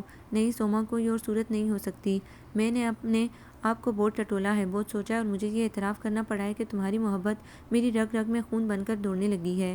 میں آج ہی فون پر پاپا سے بات کروں گا اور پھر کرنل صاحب سے تمہیں ہمیشہ کے لیے مانگ لوں گا، اس نے حتمی انداز میں کہا۔ نہیں، یہ ناممکن ہے شام، اس کی زرد رنگت سفید پڑ گئی اور ہونٹ کپ کپانے لگے۔ کاش تم مجھے پہلے ملے ہوتے حشام، جب میں معصوم واسطی تھی، معصومہ ذیشان نہیں۔ کیا؟ حشام نے کسی قدر حیرت سے اسے دیکھا۔ کیا مطلب ہے تمہارا؟ تم نے کبھی نہیں پوچھا حشام کہ میرے نام کے آگے یہ ذیشان کا نام کیوں ہے؟ میں معصومہ واسطی کیوں نہیں، معصومہ ذیشان کیوں ہوں؟ نہیں، بخدا میں نے اس پر کبھی غور نہیں کیا سوما، کبھی اس کے بارے میں سوچا ہی نہیں۔ یہ تب کی بات ہے جب کیپٹن اتھر نے مجھے ایک دم ہی بدنام کرنا شروع کر دیا تھا۔ وہ چاہتا تھا کہ میں اپنی شامیں اس کے ساتھ گزاروں، اور بہت کچھ اس نے میری بے تکلفی اور خلوص کا غلط مطلب لیا تھا۔ میں ایسی لڑکی نہیں تھی شام، اور جب اسے مایوسی ہوئی تو وہ فضول باتیں کرنے لگا۔ پاپا پریشان ہو گئے، اور ایک رات انہوں نے مجھ سے کہا، سوما اگر تمہیں کیپٹن اتھر پسند ہے تو مجھے کوئی اعتراض نہیں ہے، البتہ میری اور تمہارے چاچو کی خواہش تھی کہ تم اور ذیشان۔ تب میں نے اپنا سر پاپا کی گود میں رکھ دیا تھا۔ آپ میرے لیے جو بھی سوچیں گے پاپا بہتر ہی سوچیں گے، آپ کا ہر فیصلہ مجھے منظور ہے پاپا۔ اور وہ کیپٹن اتھر تو بڑا ہی گھٹیا اور کمینہ آدمی ہے، اور میں نے تو اسے صرف دوست سمجھا تھا پاپا۔ اور تب پاپا نے اسی رات چاچو کو فون کیا اور کہا کہ وہ میرے فرض سے سبکدوش ہونا چاہتے ہیں۔ اگر چاچو، ذیشان اور آنٹی کی خواہش ہو تو میرے چاچو امریکہ میں ہیں اور ذیشان بھی وہاں ہی ہے۔ چاچو نے کہا فی الحال 2 سال تک وہ پاکستان آنے کی پوزیشن میں نہیں، تاہم دونوں اس بات پر متفق ہو گئے کہ فون پر نکاح ہو جائے۔ اور اس کی آواز بھرا گئی اور آنکھیں آنسوں سے لبریز ہو گئیں۔ حشام کا رنگ بھی سفید پڑ گیا، اسے یوں لگا جیسے وہ بازی کھیلنے سے پہلے ہی ہار گیا ہو۔ بہت دیر تک دونوں ساکت بیٹھے رہے۔ بڑی دیر بعد حشام نے اسے سر اٹھا کر دیکھا۔ وہ نگاہیں جھکائے میز کی سطح کو دیکھ رہی تھی، اور بڑی خاموشی اور بڑی آہستگی کے ساتھ آنسو اس کے رخساروں پر پھیل رہے تھے۔ حشام کی آنکھیں خون رنگ ہو رہی تھیں۔ کیا اب کوئی صورت نہیں ہو سکتی سوما؟ نہیں، ذیشان میرے چاچو کا بیٹا ہے، اور پاپا کو مجھ پر بہت اعتماد ہے، میں ان کے اعتماد کو دھوکہ نہیں دے سکتی شام، چاہے میرا اپنا دل کرچی کرچی ہی کیوں نہ ہو جائے۔ اوہ، حشام نے دونوں ہاتھوں سے سر تھام لیا۔ اس نے ایسا کبھی نہیں سوچا تھا کہ وہ یوں زندگی میں کبھی کسی سے محبت کرے گا، اور پھر اس طرح یہ محبت اپنی شدتوں کے باوجود اس کے اختیار اور اس کی دسترس سے باہر ہو جائے گی۔ وہ تو بڑا مختلف قسم کا آدمی تھا، اپنی اور کتابوں کی دنیا میں گم۔ وہ تو محبت کو لغویات قرار دیتا تھا، مذاق اڑایا کرتا تھا، اور اب یہی محبت اس کے دل کو پارا پارا کیے دے رہی تھی۔ اس کا دل چاہ رہا تھا وہ میز پر سر رکھ کر خوب زور زور سے روئے، لیکن وہ ضبط کیے بیٹھا تھا۔ میں شرمندہ ہوں شام، میری ذات تمہارے لیے دکھ کا باعث بنی، کاش میں تم سے نہ ملی ہوتی شام۔ کیا تم دکھی نہیں ہو سوما؟ حشام نے افسردگی سے پوچھا تو معصومہ نے سر ہلا دیا۔ تو پھر ہم دونوں نے ہی ایک دوسرے کو دکھ دیا، شرمندگی کیسی؟ دوست تو ایک دوسرے کے لیے خوشی اور راحت کا باعث ہوتے ہیں شام۔ ہم کیسے دوست ہیں کہ ایک دوسرے کے لیے دکھ کا باعث بن رہے ہیں؟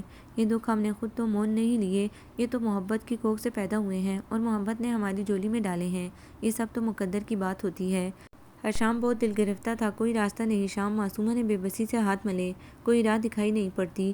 معصومہ کی رنگت ابھی تک زرد تھی اور وہ بار بار اپنے ہونٹوں کو دانتوں تلے کچل رہی تھی اور بار بار اس کی آنکھیں بھر آتیں۔ حشام نے اس کی حالت دیکھی تو زبردستی مسکرایا۔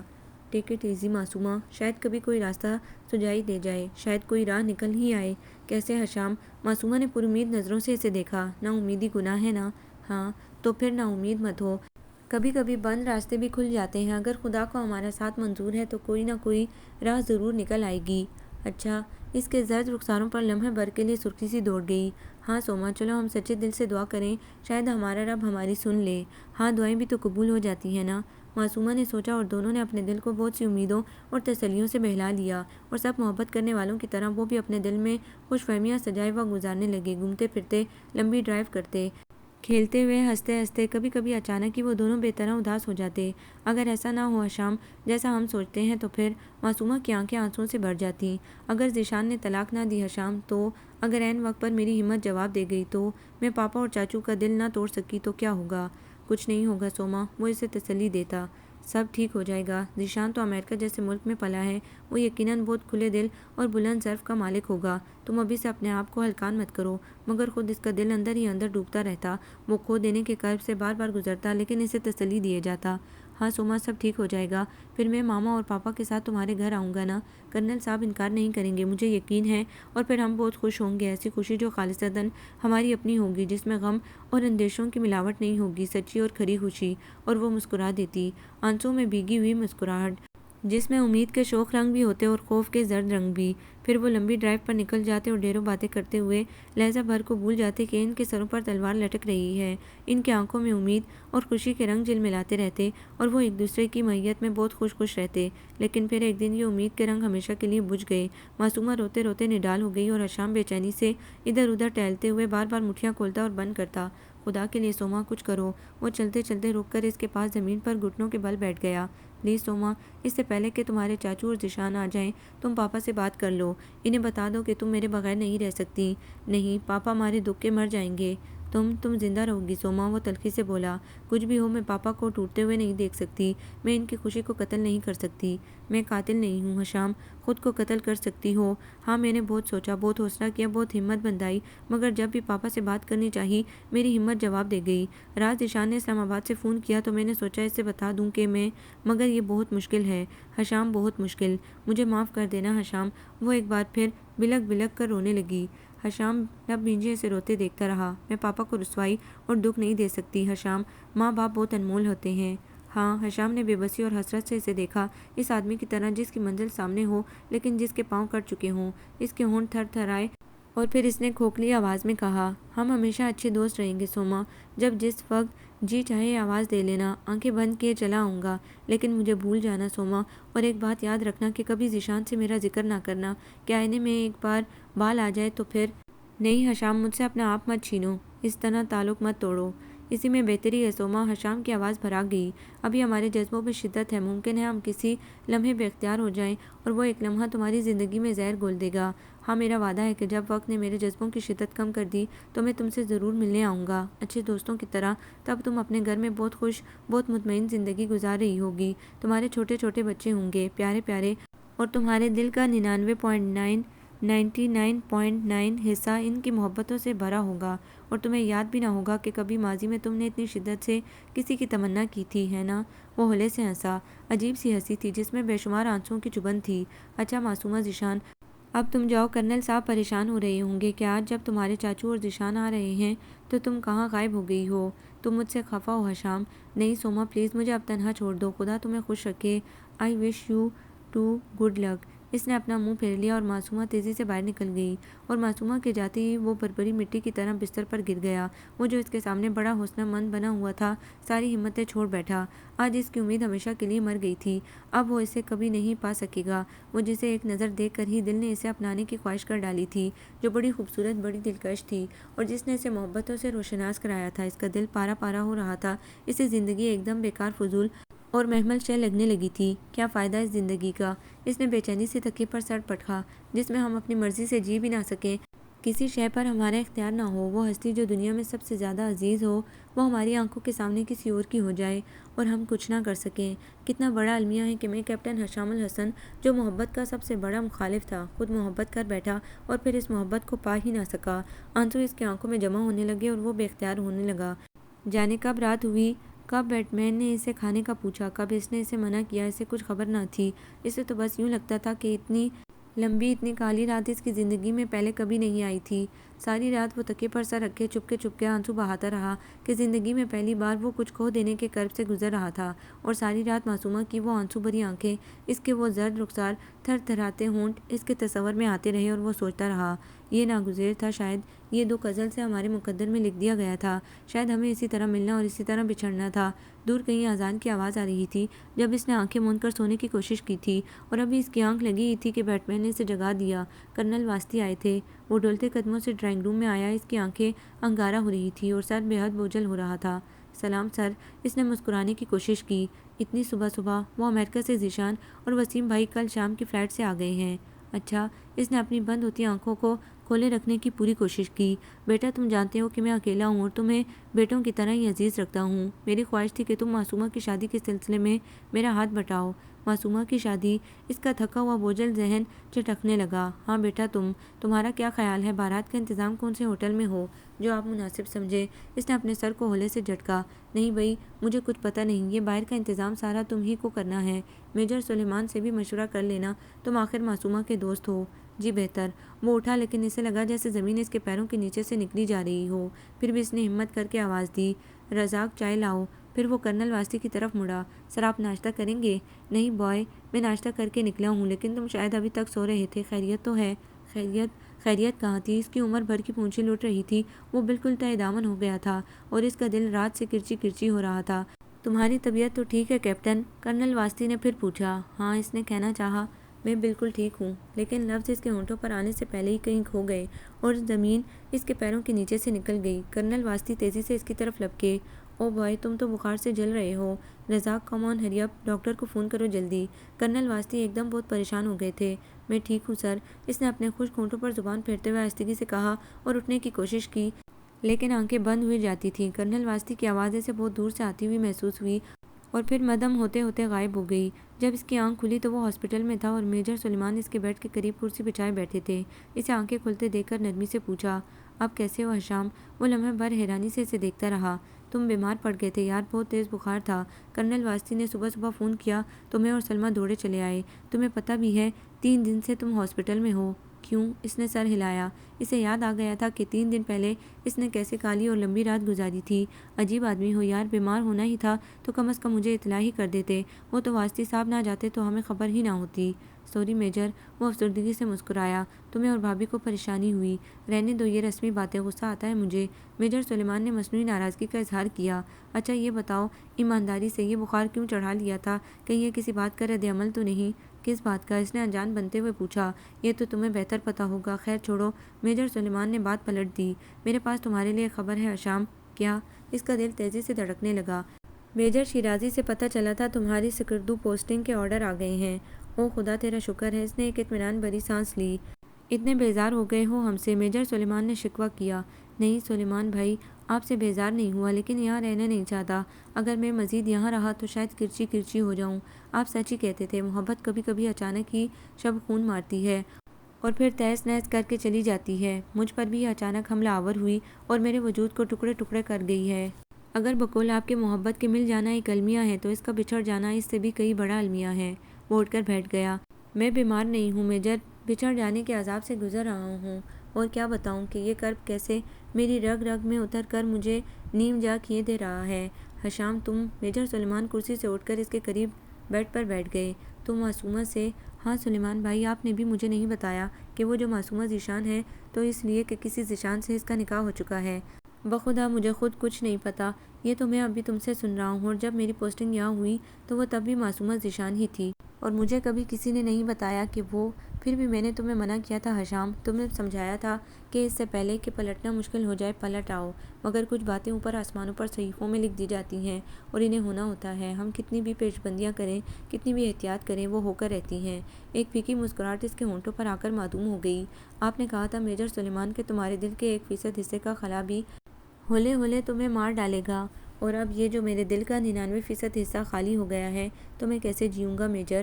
وہ ایک دم ہی بکھر گیا۔ اس نے اپنا سر میجر سلیمان کے کندھوں پر ٹکا دیا اور آنسوؤں سے اس کی آنکھیں بھر گئیں۔ میجر سلیمان نے اپنا بازو اس کے گرد حمائل کر دیا اور اسے تسلی دی۔ حوصلہ رکھو شام، سب ٹھیک ہو جائے گا، ابھی چوٹ تازہ ہے، ہولے ہولے سارے زخم بڑھ جائیں گے، بس صرف کسک باقی رہ جائے گی۔ مگر میجر یہ میرے دل کا 99% خلا، میں زندہ نہیں رہ پاؤں گا۔ سلیمان پلیز مجھے حوصلہ دو، مجھے تسلی دو، میرا دل ڈوب رہا ہے، مجھے اپنے بازوؤں میں بھینچ لو خوب زور سے، ورنہ پتہ نہیں کیا ہو جائے گا۔ شام حوصلہ کرو، مرد بنو یار۔ میجر سلیمان گھبرا گئے اور انہوں نے اپنے ساتھ لگا لیا اور قریب سے گزرتی ہوئی نرس کو آواز دی، سسٹر پلیز، کیپٹن حشام کی طبیعت اچانک بگڑ رہی ہے، ذرا ڈاکٹر فرخ کو بھیجیے گا پلیز۔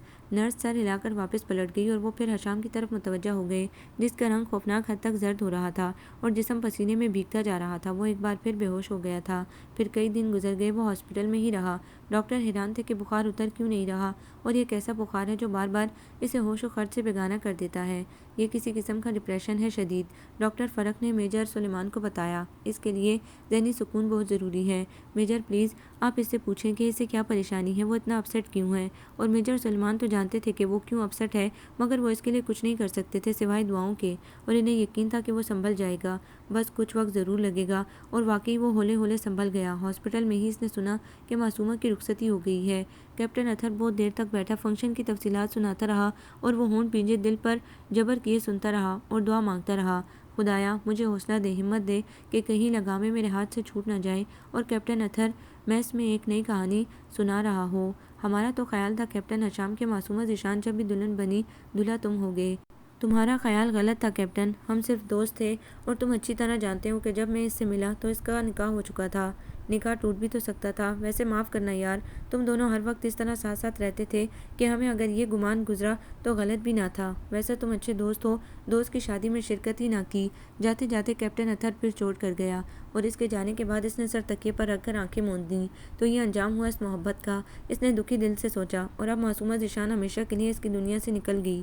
اوہ ظالم لڑکی، کاش تم میری راہ میں نہ آئی ہوتی، میں کتنا پرسکون اور کتنا مطمئن تھا، لیکن تم آئی اور سارا سکون سارا اطمینان اپنے ساتھ ہی لے گئی، اور پھر یکا یک ہی اس کے دل میں اسے دیکھ لینے کی خواہش پیدا ہو گئی، ایک نظر دیکھ لینے کی خواہش۔ کیسی لگتی ہوگی وہ، میک اپ کیے، زیورات پہنے، پہلے کی طرح یا پہلے سے کہیں زیادہ حسین۔ اس کی نگاہیں بار بار دروازے کی طرف اٹھ جاتی، شاید وہ اسے دیکھنے کے لیے، اس کی مزاج پرسی کے لیے آ جائے۔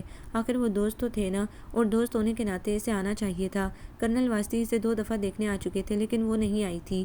کیسی دوست تھی وہ، کیپٹن حشام بے قراری سے سوچتا، مگر شاید دوستی یہی ہے، دکھ کے غم کے دنوں میں ساتھ چھوڑ دینے کا نام۔ دوست ایسے ہی ہوتے ہیں، خود غرض اور ظالم۔ جب خود ضرورت تھی تو میری طرف ہاتھ بڑھایا، اپنی تنہائیوں کو شیئر کیا، اور اب ضرورت نہیں تو آئی ہی نہیں، پوچھا تک نہیں کہ کیپٹن حشام تم کیسے ہو، کس حال میں ہو۔ اوہ میرے خدا، وہ دونوں ہاتھوں سے سر تھام لیتا، یہ میں کیا سوچ رہا ہوں، وہ تو خود 2 دھاری تلوار سے گزر رہی ہوگی، اسے نہیں آنا چاہیے تھا، اس نے اچھا ہی کیا جو نہیں آئی، وہ آتی تو شاید میں بے لگام ہو جاتا، بے صبر ہو جاتا، اس سے سامنے پا کر اختیار چھوڑ بیٹھتا، اور پھر شاید وہ سب کچھ ختم ہو جاتا جس کے لیے اس نے قربانی دی، دکھ سہا۔ ہاں اس نے ٹھیک ہی کیا جو نہیں آئی۔ وہ خود ہی سوال کرتا، خود ہی جواب دیتا، خود ہی خود کو تسلی دیتا بہلاتا، اور پھر خود ہی منتظر نظروں سے دروازے کو تکنے لگتا، مگر وہ نہ آئی، اور میجر سلیمان اسے ہاسپٹل سے گھر لے گئے، اور پھر وہ وہیں سے اسکردو چلا گیا، اور زندگی کا ایک باب ختم ہو گیا۔ اب وہ تھا اور یادیں تھیں بے چین اور مضطرب کر دینے والی، اور دل کے 99% حصے میں خلا ہی خلا تھا۔ ماما اور پاپا کی محبت بھی اس 99% حصے کی خلا کو پر نہیں کر پا رہی تھی، اور کیسی دوسری محبت کے لیے اس کے دل میں اور گنجائش نہیں تھی۔ اسے اسکردو آئے 8 ماہ ہو گئے تھے۔ اسے پھر معصومہ کے متعلق معلوم نہیں ہو سکا تھا کہ وہ کہاں ہے، اور نہ ہی اس نے معلوم کرنے کی کوشش کی تھی۔ میجر سلیمان سے بھی اس کا کوئی رابطہ نہیں تھا۔ اس نے سارے تعلق توڑ لیے تھے اور سب سے کٹ کر رہ گیا تھا، جو آتے واپس جانے کے لیے بے چین رہتے، لیکن وہ تو وہیں کا ہو کر رہ گیا تھا۔ ماما خط پر خط لکھ رہی تھی کہ وہ چھٹی لے کر آئے تاکہ وہ ایک بہت خوبصورت، بہت پیاری لڑکی سے اس کی منگنی کر دیں، جسے انہوں نے ایک تقریب میں دیکھا تھا، مگر اس نے انہیں حتمی طور پر لکھ دیا تھا کہ اسے شادی نہیں کرنی، کبھی بھی نہیں۔ تب پاپا اور ماما خود ہی چلے آئے۔ وہ حیران رہ گیا۔ ارے آپ یہاں؟ وہی ہم نے سوچا ملک کا یہ حصہ بھی دیکھ لیں، شنگریلا کی بڑی تعریف سنی ہے، اور پھر تم سے بھی ملنے کا خیال تھا۔ اچھا۔ وہ چپ کر گیا، اور شام کو جب وہ ڈیوٹی سے آیا تو پاپا نے بڑی محبت سے پوچھا، شام کیا تم کسی اور لڑکی سے شادی کرنا چاہتے ہو؟ جی۔ وہ سٹپٹا گیا۔ ہاں بیٹا، وہ لڑکی کون ہے؟ چلو مجھے اس کے پاس لے چلو، میں بھی اپنے بیٹے کی پسند دیکھوں، ماما نے خوش دلی سے کہا۔ مگر ماما، یہاں تو کوئی لڑکی نہیں ہے، دراصل ہم تو اسی لیے آئے ہیں۔ وہ ہنس دی۔ ہاں بیٹے، میں سلیمان کی طرح تمہیں کھونا نہیں چاہتا۔ وہ جو بھی ہوئی، جس خاندان سے بھی اس کا تعلق ہوا، ہمارے لیے تمہارے ناطے سے وہ محترم ہوگی۔ پاپا، اس کی آواز بھر آ گئی، اور وہ وہیں ان کی کرسی کے پاس نیچے قالین پر بیٹھ گیا، اور اس نے اپنے ہاتھ ان کے گھٹنوں پر رکھ دیے۔ یو آر گریٹ پاپا، مجھے یقین تھا کہ آپ… پھر اس نے بات ادھوری ہی چھوڑ دی۔ ہاں ہاں کہو بیٹا۔ کچھ نہیں پاپا۔ اس نے ایک گہری سانس لی۔ اب کیا فائدہ کچھ کہنے کا، وہ تو اس کی دسترس اس کے اختیار سے دور تھی۔ پاپا مان بھی گئے تو کیا فائدہ، وہ تو تھی نہیں، وہ اس کے مقدر میں لکھی ہی نہیں گئی تھی۔ بیٹا، جو کچھ کہنا چاہتے ہو کہو۔ کچھ نہیں پاپا، کچھ نہیں۔ اس بڑی دنیا میں کوئی ایسی لڑکی نہیں جسے میں اپنی زندگی کا ساتھی بنانا چاہتا ہوں۔ کوئی نہیں پاپا۔ اور وہ جو ایک تھی، اس نے سوچا، جس کی اس کے دل نے تمنا کی تھی، جسے اس نے چاہا تھا، جسے پانے کی تمنا کی تھی، وہ اس کے دل کو خالی کر کے چلی گئی تھی۔ انہوں نے غور سے اسے دیکھا۔ پھر کیا بات ہے شام، تم کیوں سب سے کٹ کر رہ گئے ہو؟ تمہیں پتہ ہے کتنے عرصے سے گھر نہیں آئے، اسکردو آتے ہوئے بھی ملنے نہیں آئے۔ مجھ سے مت چھپاؤ بیٹا، اپنے دل کا بوجھ ہلکا کرو۔ پاپا، وہ کچھ نہ کہہ سکا۔ یہ تم نے کیا حالت بنا رکھی ہے، تم ایسے تو نہیں تھے۔ ماما کی آنکھیں آنسوؤں سے بھری ہوئی تھیں۔ اس نے تڑپ کر انہیں دیکھا۔ ماما، میں نے آپ کو دکھ دیا، آپ کو پریشان کیا۔ آئی ایم سوری ماما۔ نہیں میری جان، تم نے کب ہمیں پریشان کیا، کب کچھ کہا ہم سے؟ ماں باپ تو اولاد کے لیے پریشان ہوتے ہی رہتے ہیں، ماما اداسی سے بولی۔ تم ہمیں شاید اپنا نہیں سمجھتے، اس لیے کچھ نہیں کہتے۔ میں نے تم سے کہا نا، وہ جو کوئی بھی ہوئی، جیسی بھی ہوئی، تمہاری نسبت سے ہمیں بہت عزیز ہوگی۔ وہ ذرا کی ذرا رکے۔ کیا اس کا تعلق بازار حسن سے؟ نہیں پاپا نہیں۔ پھر تم کچھ بتاتے کیوں نہیں حشام؟ پاپا کے لہجے میں جانے کیا تھا کہ اس نے اپنا سر ان کے گھٹنوں پر رکھ دیا، اور اس کی آنکھیں برسنے کو بےتاب ہونے لگی۔ وہ کوئی نہیں پاپا، کوئی نہیں، اور اگر کوئی تھی بھی تو اب نہیں ہے۔ اس نے بےتابی سے اپنے چہرے کو ان کے گھٹنوں پر رگڑا۔ حشام، پاپا نے اپنے لرزتے ہاتھ اس کے سر پر رکھ دیے۔ کیا وہ کسی حادثے میں؟ نہیں، وہ میرے لیے نہیں تھی پاپا۔ اس نے اپنا سر اٹھا کر ان کی طرف دیکھا۔ اس کی آنکھیں انگارہ ہو رہی تھیں اور چہرہ تپ رہا تھا۔ وہ جب مجھ سے ملی تو اس کی شادی ہو چکی تھی پاپا، اور مجھے معلوم نہیں تھا۔ اگر معلوم بھی ہوتا تو شاید تب بھی۔ اب وہ کہاں ہے؟ ماما نے آہستگی سے پوچھا۔ شاید اپنے شوہر کے ساتھ امریکہ چلی گئی ہو۔ انہوں نے ایک گہری سانس لی۔ ہولے ہولے سب ٹھیک ہو جائے گا بیٹا، رافعہ بہت اچھی لڑکی ہے، مجھے یقین ہے تم جلد ہی اسے بھول جاؤ گے۔ نہیں پلیز ماما، یوں مت کہیں، دنیا میں کوئی لڑکی ایسی نہیں ہے جو اس کی جگہ لے سکے۔ مجھے مجبور مت کیجیے گا پلیز، تمہیں کوئی مجبور نہیں کرے گا بیٹا، پاپا نے اسے تسلی دی۔ تو اس نے ایک بار پھر اپنا سر ان کے گھٹنوں پر رکھ دیا، اور وہ ہولے ہولے اس کے سر پر ہاتھ پھیرنے لگے۔ ماما اور پاپا سے دل کی باتیں کرنے کے بعد وہ تھوڑا سا پرسکون ہو گیا تھا، لیکن جب وہ چلے گئے تو ایک بار پھر وہی اضطراب اور وہی بے چینی تھی جو اسے بے قل کیے دیتی تھی۔ کئی بار اس نے بڑی سنجیدگی سے مرنے کا سوچا، خوب ریش ڈرائیونگ کی، لیکن کچھ بھی نہ ہوا۔ وہ سوچتا، ہر روز ہزاروں ایکسیڈنٹ ہوتے ہیں، کیسے کیسے لوگ مر جاتے ہیں، اور ایک وہ اتنا سخت جان ہے کہ اسے کچھ نہیں ہوتا۔ تب اس نے میڈیکل بیس پر رخصت لے لی۔ پاپا کے تعلقات کام آئے۔ اس نے وہ شہر، وہ ملک ہی چھوڑ دیا جہاں اس کی محبت نے جنم لیا تھا اور پھر بچھڑ گئی تھی، اور اب 3 سالوں سے وہ عرب کے صحراؤں کی خاک چھان رہا تھا، لیکن ان 3 سالوں میں وہ معصومہ کو نہیں بھلا سکا تھا۔ وہ روپ بدل بدل کر اس کے سامنے آتی، کبھی وہ زینت عبید اللہ کے روپ میں، اور کبھی کلثوم کے روپ میں، اور کبھی اس ہندو لڑکی کے روپ میں جو اپنے ادھیڑ عمر شوہر کے ساتھ بہت خوش تھی۔ اسے یہاں مصر میں آئے 1 ماہ ہونے والا تھا۔ وہ اپنی کمپنی کے جس کام سے آیا تھا وہ ختم ہونے والا تھا، شاید 1 یا 2 دن رہ گئے تھے، پھر وہ بھی یہاں سے چلا جائے گا۔ بظاہر اپنے کام میں مصروف رہے گا، لیکن معصومہ ذیشان اسی طرح اس کے دل میں براجمان ہستی رہے گی۔ دیکھا کیپٹن حشام الحسن، تم مجھے نہیں بھول پاؤ گے، کبھی نہیں۔ ہاں سومی، میری ساری کوششیں بیکار گئی ہیں۔ اس نے گہری سانس لے کر شیشوں سے باہر دیکھا۔ باہر دھوپ پھیل گئی تھی، لوگ اپنا سامان سمیٹ کر اندر آ رہے تھے۔ ہیلو کیپٹن، فاروق احمد اس کے پاس سے گزرتے گزرتے ٹھہر گیا۔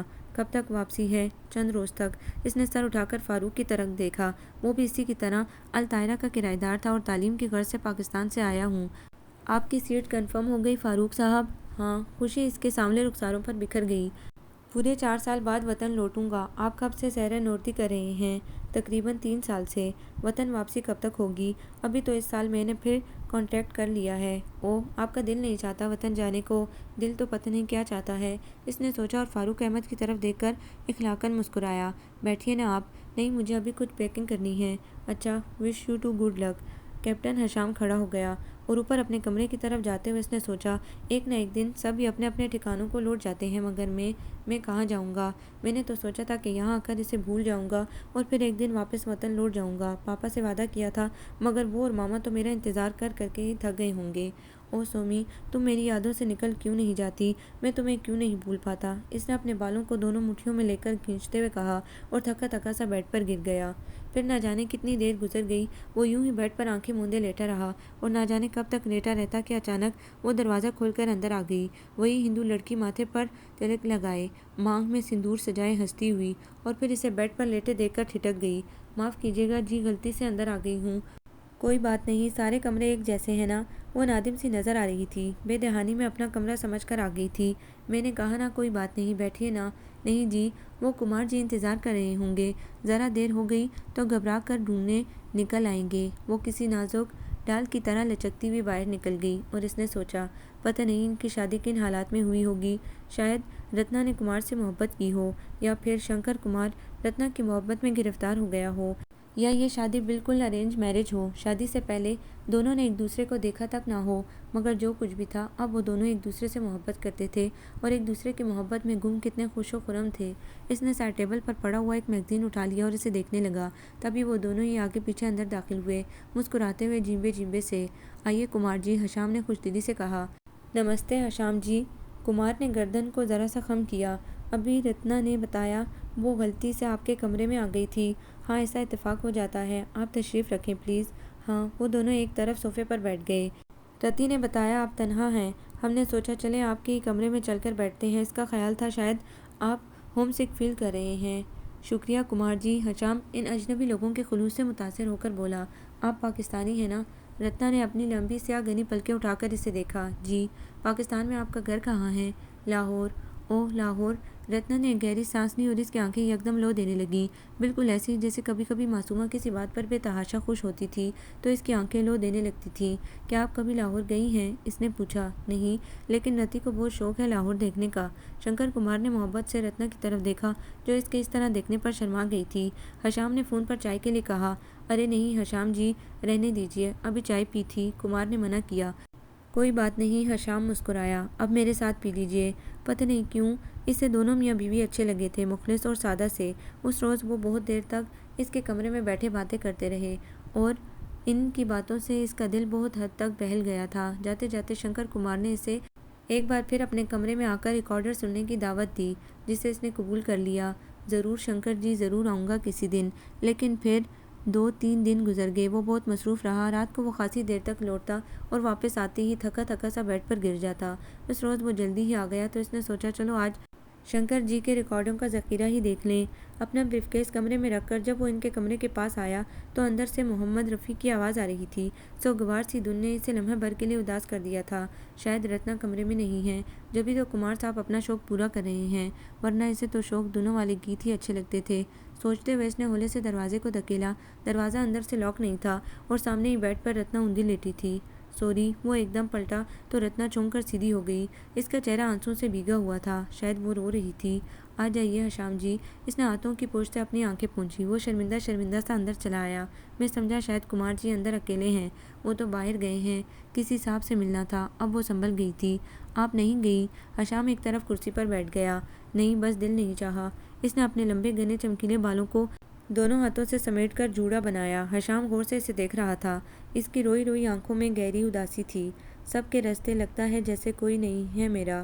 نیا گیت شروع ہوا اور گیت کے بول حشام کو بھی اداس کر گئے۔ رتنا نے اٹھ کر ٹیپ ریکارڈر آف کر دیا۔ آپ یہ 2-3 دن سے کہاں غائب تھے؟ کمپنی کے کام کو آخری شکل دے رہا تھا۔ بس اب رپورٹ لکھنی ہے اور پھر واپسی۔ وطن کب سے نہیں گئے؟ بہت دنوں سے۔ کیوں؟ دل نہیں چاہتا کیا؟ وہی سوال جس سے وہ بچنا چاہتا تھا اور جو ہمیشہ ہر جگہ لوگ اس سے کرتے تھے۔ ہاں، دل نہیں چاہتا، حشام نے آہستگی سے کہا۔ لیکن رتنا جی آپ بتائیں، آپ کو تو شوق گیت پسند ہے نا؟ پھر یہ اداس دھنوں والے گیت، اور آپ کی آنکھوں میں آنسو کیوں تھے؟ کبھی کبھی آدمی کا دل شوق گیتوں سے اوب بھی جاتا ہے حشام جی، اور اداس گیت اچھے لگنے لگتے ہیں۔ میں بھی آج ہنستے ہنستے تھک گئی تھی اور رونے کو دل چاہا تھا۔ یوں ہی بلا وجہ؟ حشام نے پوچھا تو اس نے گہری نظروں سے اسے دیکھا۔ حیرت ہے حشام جی، میرا تو خیال تھا محبت کرنے والوں کو پہچان لیتے ہیں۔ کیا؟ حشام سمجھ نہ پایا۔ آپ اتنے نادان تو نہیں حشام جی، میں نے جب پہلی بار آپ کو گیمز روم میں دیکھا تھا، کونے میں ایک طرف تنہا بیٹھے، گرد و پیش سے بے خبر، اپنے آپ میں گم، تو اسی وقت جان لیا تھا کہ آپ کا دل زخمی ہے، آپ نے محبت کی چوٹ کھائی ہے۔ کیا غلط کہا میں نے؟ نہیں، حشام نے اعتراف کیا اور سوچا، تو کیا اب میرا درد میری آنکھوں سے اور میرے چہرے سے جھانکنے لگا ہے؟ آپ کی نگاہ بہت گہری ہے، اس لیے کہ میں نے بھی محبت کی ہے۔ آپ نے بھی رتن، اس کی آنکھیں چمکنے لگیں۔ آپ نے مجھے رتن کہا، وہ بھی مجھے رتن کہتا تھا۔ وہ کون؟ کمار جی؟ نہیں، وہ کوئی سی تھی، وہ جس سے میں نے محبت کی تھی، چاہا تھا۔ کون تھا وہ؟ آپ نے اس سے شادی کیوں نہیں کی؟ وہ مسلمان تھا، میری اس سے شادی نہیں ہو سکتی تھی۔ پھر بھی آپ نے اس سے محبت کی؟ حشام کو حیرت ہوئی۔ ہاں، اس لیے کہ محبت پا لینے یا حاصل کر لینے کا نام نہیں ہے۔ پھر کیا ہے محبت؟ محبت ہے حشام جی، ہر غرض، ہر خواہش و طلب سے ماورا ایک الوہی جذبہ۔ وہ چھوٹی سی کم عمر سی لڑکی کیسی بڑی بڑی باتیں کر رہی تھی۔ اس نے اتنی کم عمری میں محبت بھی کر لی، اور پھر وہ آپ کو یاد تو آتا ہوگا، وہ مجھے بھولتا ہی کب ہے؟ ہر وقت، ہر لمحے میرے اندر، میرے آس پاس ہی رہتا ہے۔ اس کی محبت کی خوشبو میرے چاروں طرف چکراتی پھرتی ہے۔ پھر بھی آپ اتنی خوش رہتی ہیں۔ ہاں، اس لیے کہ میری زندگی پر دوسروں کا بھی حق ہے۔ کمار کا کیا دوش؟ میں اسے کیوں سزا دوں؟ اسے تو میرے ماتا پتا نے پسند کیا تھا، اور مجھے اس کا کوئی حق نہیں کہ اپنی اداسی کا پردو اس پر ڈالوں۔ حشام نے بہت غور سے اسے دیکھا۔ محبت نے اس کے چہرے کو عجیب سی کشش بخش دی تھی، جبکہ اس کے اپنے چہرے سے وحشت ٹپکتی تھی۔ تو کیا اس کی محبت خام تھی؟ اس نے صرف پا لینے اور حاصل کر لینے کا نام محبت جانا تھا۔ اس کم عمر سی لڑکی نے کیسی سچی بات کہی ہے۔ محبت صرف پا لینے اور حاصل کر لینے کا ہی تو نام نہیں ہے۔ محبت تو ایک افضل، بڑا عرفہ و اعلیٰ جذبہ ہے، اور میں نے اسے کس قدر کم تر بنا دیا ہے۔ اور ان کا کیا دوش، جن کی آنکھیں میری راہ تکتے تکتے تھک گئی ہیں؟ میں خوش رہتی ہوں حشام جی۔ میں کمار کو اپنی محبت کی سزا کیوں دوں؟ اسے اس محبت کا صلہ کیوں نہ دوں جو وہ مجھ سے کرتا ہے؟ ہاں، میں بھی انہیں ان کی محبت کی سزا کیوں دوں، جنہوں نے کبھی مجھ سے کوئی صلہ نہیں مانگا، کبھی ان جگہوں کی قیمت نہیں چاہی جو انہوں نے میرے لیے کاٹے۔ شکریہ اچھی لڑکی، تم نے مجھے بہت کچھ سکھا دیا۔ حشام کھڑا ہو گیا۔ بیٹھیے نا حشام جی، کمار آتے ہوں گے؟ نہیں، پھر آؤں گا۔ کبھی وطن واپس جائیں تو اس سے کہیے گا میں ابھی اس سے محبت کرتی ہوں، اور یہ محبت اسی طرح شگفتہ اور تازہ ہے جیسے موتیے کی وہ کلی جو پہلی ملاقات پر اس نے مجھے دی تھی۔ وہی خوشبو اب بھی مجھے حصار میں لیے رکھتی ہے۔ اس کے ہونٹوں پر پھیکی سی مسکراہٹ پھیل گئی۔ وہ کہاں رہتا ہے؟ جہاں کہیں بھی وہ رہتا ہے، آپ لاہور کی ہواؤں کے حوالے یہ پیغام کر دیجیے گا، وہ خود یہ پیغام اس تک پہنچا دے گی۔ حشام نے ایک عقیدت بھری نگاہ اس پر ڈالی۔ اس کی آنکھوں میں آنسو یوں متحرک تھے جیسے سیاہ پانیوں میں دیے متحرک ہوں۔ کمار جی آنے والے ہوں گے۔ اس نے پلکیں چپک چپک کر آنسوں کو روکا۔ میں ذرا تیار ہو جاؤں؟ وہ یوں دیکھیں گے تو پریشان ہوں گے۔ ضرور۔ حشام اپنے کمرے میں آ گیا، اور تھوڑی دیر بعد اس نے دیکھا وہ تیز انابی ساڑی باندھے، گہرا میک اپ لیے، کمار کی باہوں میں باہیں ڈالے، کھلکھلاتی ہوئی سیڑھیوں سے نیچے جا رہی تھی۔ You are great Ratna Kumar, Hisham نے دل ہی دل میں اعتراف کیا، اور میں تو تمہاری خاک پا بھی نہیں ہوں۔ تم ایک کمزور لڑکی ہو کر مجھ سے کہیں زیادہ باحوصلہ نکلی، اور میں تو بڑا ہی بے صبرا، بڑا ہی تھوڑولا اور خود غرض ہوں، اور واپس دوران جاتی ہی میں چھٹی لے کر جاؤں گا اور پاپا اور ماما سے معافی مانگ لوں گا۔ اس نے رپورٹ مکمل کرتے کرتے فیصلہ کیا، اور 3 برسوں میں پہلی بار اس نے اپنے آپ کو پرسکون پایا۔ کام سے فارغ ہو کر وہ نہا دھو کر جب باہر آیا تو اس کی آنکھوں میں وحشت اور ویرانی کی بجائے زندگی کی چمک تھی۔ نیچے تھوڑی دیر ہال میں کھڑے ہو کر اس نے ادھر ادھر دیکھا، کوئی بھی شناسا آدمی نہیں تھا۔ فاروق احمد وطن واپس جا چکا تھا، اور رتنا اور کمار شاید باہر کہیں گھومنے چلے گئے تھے، اور مدھم سروں میں سیٹی بجاتا گیمز روم میں آ گیا وہ، اور ایک خالی میز پر بیٹھ کر لوگوں کو دیکھنے لگا۔ ہمیشہ کی طرح سب اس سے خوش و خرم لگے، لیکن اسے آج ان کی خوشیوں پر رشک نہیں آیا۔ ممکن ہے ان خوش و خرم چہروں کے پیچھے بھی کئی دکھ، کئی غم پوشیدہ ہوں، اس نے سوچا، اور اس کی نگاہیں اس پر جم گئی۔ سیاہ لباس میں ملبوس وہ رولٹ کی میز کے گرد کھڑی تھی، پیچھے سے اسے وہ بالکل معصومہ ذیشان کی طرح لگی، بالکل وہی قد، ویسا ہی متناسب جسم، سانچے میں ڈلا ہوا۔ آج بھی مجھے دنیا کی ہر لڑکی پر اسی کا گمان گزرتا ہے۔ وہ ہولے سے ہنسا۔ مگر اب میں اپنی لگامیں ماما کے ہاتھوں میں دے دوں گا، وہ جو چاہیں کریں، آخر ان کے بھی تو کچھ خواب تھے جنہیں میں نے کچل دیا ہے۔ اس نے اپنے لیے جوس منگوایا اور اسٹرا منہ میں ڈالے ہولے ہولے چسکیاں لینے لگا۔ وہ ابھی تک رولٹ کی میز کے گرد ہی کھڑی تھی اور شاید ہار رہی تھی۔ مشروب کا آخری گھونٹ پی کر وہ کھڑا ہو گیا اور بالکل غیر ارادی طور پر اس کے پیچھے جا کھڑا ہوا۔ وہاں کھڑے لڑکے نے ایک نظر اسے دیکھا۔ آپ بھی کھیلیں گے جناب؟ نہیں، میں ذرا انہیں دیکھنے آیا تھا جو مسلسل ہارنے کے باوجود بھی کھیلے جا رہی ہیں۔ اس نے یکدم مڑ کر اسے دیکھا اور وہ حیران رہ گیا۔ تم، سوما، تم یہاں؟ معصومہ کی آنکھیں ایک دم آنسوں سے لبریز ہو گئیں۔ شام، تم کیسی ہو دوست؟ حشام فوراً ہی سنبھل گیا۔ کم آن، کہیں چل کر بیٹھتے ہیں۔ اور پھر وہ دونوں ایک تنہا گوشے میں آ کر بیٹھ گئے۔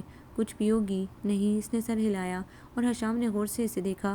وہ پہلے کے مقابلے میں کمزور لگ رہی تھی اور اس کی آنکھوں میں حزن تھا، اداسی تھی اور چہرے پر ملال سا تھا۔ وہ اس معصومہ سے بہت مختلف لگ رہی تھی جو بڑی شوق، بڑی خوش باش رہتی تھی۔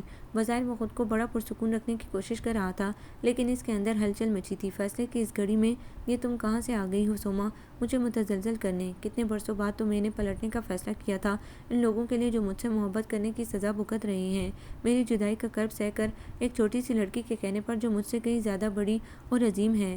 کیا سوچ رہے ہو شام؟ معصومہ نے پوچھا۔ کچھ نہیں، وہ چونکا۔ تم یہاں کیسے آئی ہو؟ ذیشان کہاں ہے؟ اور تم خوش تو ہونا، مطمئن ہونا۔ یقیناً ذیشان بہت اچھا ہمراہی ثابت ہوا ہوگا۔ تم نے اتنے بہت سارے سوال ایک ہی سانس میں کر ڈالے شام۔ وہ افسردگی سے مسکرائی۔ پہلے کس سوال کا جواب دوں؟ یہ بتاؤ، یہ 3 سال کیسے گزرے؟ خوب انجوائے کیا؟ امریکہ میں تو بڑا گلیمر ہے، سنا ہے وہاں جا کر آدمی سب کچھ بھول جاتا ہے۔ یہ 3 سال بڑے کرب اور اذیت میں گزرے شام۔ اس نے اپنی لمبی سفید انگلیوں والے ہاتھ پتھر کی سفید چمکیلی میز پر رکھ دیے۔ ایک ایک پل پلکوں سے کانٹے چنے ہیں۔ کیوں سوما، میں نے تو تمہاری خوشیوں کے لیے بڑی دعائیں کی تھی۔ شام نے تڑپ کر اسے دیکھا۔ کیا ذیشان؟ ذیشان، وہ تلخی سے ہنسی۔ وہ تو بڑا ہی کم ظرف نکلا شام، ابتدا میں ہی ساتھ چھوڑ بیٹھا۔ کب؟ کیوں؟ تم تو اسکردو چلے گئے تھے نا شام، اور میں شدید خواہش کے باوجود تم سے ملنے نہ آ سکی۔ تم نے کہا تھا نا کہ ذیشان سے میرا ذکر نہ کرنا۔ مرد کا کیا اعتبار؟ پاپا اتنے خوش تھے اور پاپا کی خوشی کی خاطر میں نے بھی اپنے لبوں پر مسکراہٹ سجا لی تھی۔ وہ ذرا کی ذرا چپ ہوئی جیسے کسی گہرے کرب سے گزر رہی ہو۔ حشام چپ بیٹھا اسے دیکھ رہا تھا۔ یہ کتنی بڑی ستم ظریفی تھی حشام، کہ تم بیمار تھے اور میں تمہیں دیکھنے بھی نہیں آ سکتی تھی۔ پاپا نے مجھے کہا بھی، لیکن مجھے اپنا اعتبار نہیں تھا کہ کہیں پیمانے چھلک گئے تو ذیشان کا اعتبار اٹھ جائے گا۔ مرد کا دل تو بڑا تنگ، بڑا چھوٹا ہوتا ہے۔ سلمیٰ بھابی نے کہا تھا، اسی لیے میں تمہیں دیکھنے نہ آئی شام۔ میں تو اس سے یہ بھی نہ بتا سکتی تھی کہ تم میرے دوست ہو، مگر میری ساری احتیاطیں عقارت گئیں۔ میجر شیرازی کی پارٹی میں کیپٹن اتھر نے جانے ذیشان سے کیا کہا کہ اس کی نگاہیں بدل گئیں اور زبان پر کانٹے ہو گئے۔ وہ اٹھتے بیٹھتے تیر چلانے لگا۔ میں سب کچھ برداشت کر سکتی تھی شام، پاپا کی خاطر، لیکن اس کا پیمانہ لبریز ہو گیا۔ وہ ہی نباہ نہ کر سکا اور امریکہ جانے کی 3 ماہ بعد اس نے مجھے طلاق دے دی۔ چاچو نے اس سے باز پرس کی تو جانتے ہو اس نے کیا کہا حشام؟ اس کی آواز بھرا گئی۔ میں کسی ایسی عورت کے ساتھ زندگی نہیں گزار سکتا ڈیڈ، جس کا ماضی ایک نہیں کئی مردوں سے وابستہ ہو۔ ہوش میں رہو شان، چاچو نے ڈانٹا تو اس نے میری طرف دیکھا۔ اس سے پوچھیے ڈیڈ، کیپٹن اتھر، کیپٹن رفیق، میجر گلزار اور کیپٹن حشام، سب اس کے کون تھے؟ اور میں کچھ بھی نہ کہہ سکی شام، اپنی صفائی میں ایک لفظ تک نہ کہا، بس آنسو بہاتی رہی کہ اب کچھ کہنے کا فائدہ بھی کیا تھا۔ پھر چاچو نے مجھے واپس بھجوا دیا۔ پاپا اس صدمے سے بیمار پڑ گئے۔ بہت سارے دن میں گھر میں ہی رہی، سنبھلنے میں بہت وقت لگا، اور جب سنبھلی تو تمہارا پتہ کرنے میجر سلیمان کے ہاں گئی، مگر وہ جا چکے تھے، پتہ نہیں ان کی پوسٹنگ کہاں ہوئی تھی۔ تم کتنی پریشان رہی سوما، اور مجھے خبر تک نہ ہوئی۔ شام نے افسردگی سے کہا۔ ہاں شام، میں نے تمہیں بہت ڈھونڈا، بہت تلاشا، بہت کھوجا، لیکن تم کہاں چھپ گئے تھے، کہاں چلے گئے تھے؟ تم نے کہا تھا نا، جب بھی ضرورت پڑی مجھے آواز دے لینا، جہاں کہیں بھی ہوا آ جاؤں گا، مگر میں تمہیں پکارتی رہی شام، اور تم نہیں آئے۔ وہ ایک دم نڈال سی نظر آنے لگی تھی۔ میں نے وہ شہر، وہ ملک ہی چھوڑ دیا تھا سوما، تمہارے بعد وہاں دل ہی نہ لگا۔ 3 سال سے عرب کے صحراؤں کی خاک چھان رہا ہوں، اور اب اتنے سالوں بعد آج ہی میں نے واپس پلٹنے کا فیصلہ کیا تھا، اور شاید خدا کو میرا یہ فیصلہ پسند آیا، جبھی تو تم مل گئی۔ مگر تم یہاں کیسے آ گئی سوما؟ پاپا کے ساتھ۔ میں اور پاپا دنیا کی سیاحت کے لیے نکلے تھے شام، بس دل کو بہلانے کا ایک آسرا ڈھونڈا تھا۔ کرنل صاحب کہاں ہیں؟ اوپر اپنے کمرے میں آرام کر رہے ہیں، چلو ان سے ملتے ہیں۔ ہاں، وہ اٹھ کھڑی ہوئی۔ لیکن پہلے مجھے یقین دلا دو شام کہ یہ خواب نہیں ہے، یہ خواب نہیں ہے سوما۔ اوہ آج میں کتنی خوش ہوں شام، اس نے ایک مسرت بھرے احساس کے ساتھ آنکھیں مود لیں۔ ہاں میں بھی بہت خوش ہوں سوما، اور میں آج ہی کرنل صاحب سے بات کر کے تمہیں مانگ لوں گا، پھر پاکستان جاتے ہی میں پاپا اور ماما کو بھیجوں گا۔ اس کے زرد رخساروں پر سرخی دوڑ گئی۔ ہماری طلب سچی تھی شام، شاید اسی لیے ہم بچھڑ کر پھر مل گئے ہیں۔ ہاں شاید اس نے بھی، اور اس لیے بھی کہ میں نے اپنی محبت کو خود غرضی کے اثار سے نکال لیا تھا اور اپنی ذات سے ہٹ کر دوسروں کی طرف بھی دیکھنے لگا تھا، اور یہ سبق مجھے ایک چھوٹی سی لڑکی نے دیا تھا سوما، جو اس کمرے میں رہتی ہے۔ کوریڈور میں سے گزرتے ہوئے حشام نے شنکر کمار کے کمرے کی طرف اشارہ کیا۔ دروازہ نیم ہوا تھا، شاید وہ واپس آ گئے تھے، اور اندر سے گیت کے بول اٹھ کر پورے کوریڈور میں پھیل رہے تھے۔ دن بیتا ہو گئی شام، چل کر لے رین بسیرا پنچھی رے، اب ہمیں بھی کہیں بسیرا کر لینا چاہیے، بہت تھک گئے ہیں، ہے نا سوما؟ اس نے مسکرا کر اسے دیکھا۔ ہاں، معصومہ نے سرشار سے لہجے میں کہا، اور وہ دونوں ایک دوسرے کی طرف دیکھ کر ہنس دیے، خوشی اور مسرت سے بھرپور ہنسی۔ پھر وہ دونوں ہاتھوں میں ہاتھ ڈالے مسکراتے چہروں کے ساتھ کرنل واسطی کے کمرے کی طرف بڑھ گئے۔ آپ کو یہ ناول کیسا لگا؟ کمنٹس میں اپنی رائے ضرور دیں۔ ہمارے چینل کو لائک کریں، سبسکرائب کریں، شیئر کریں۔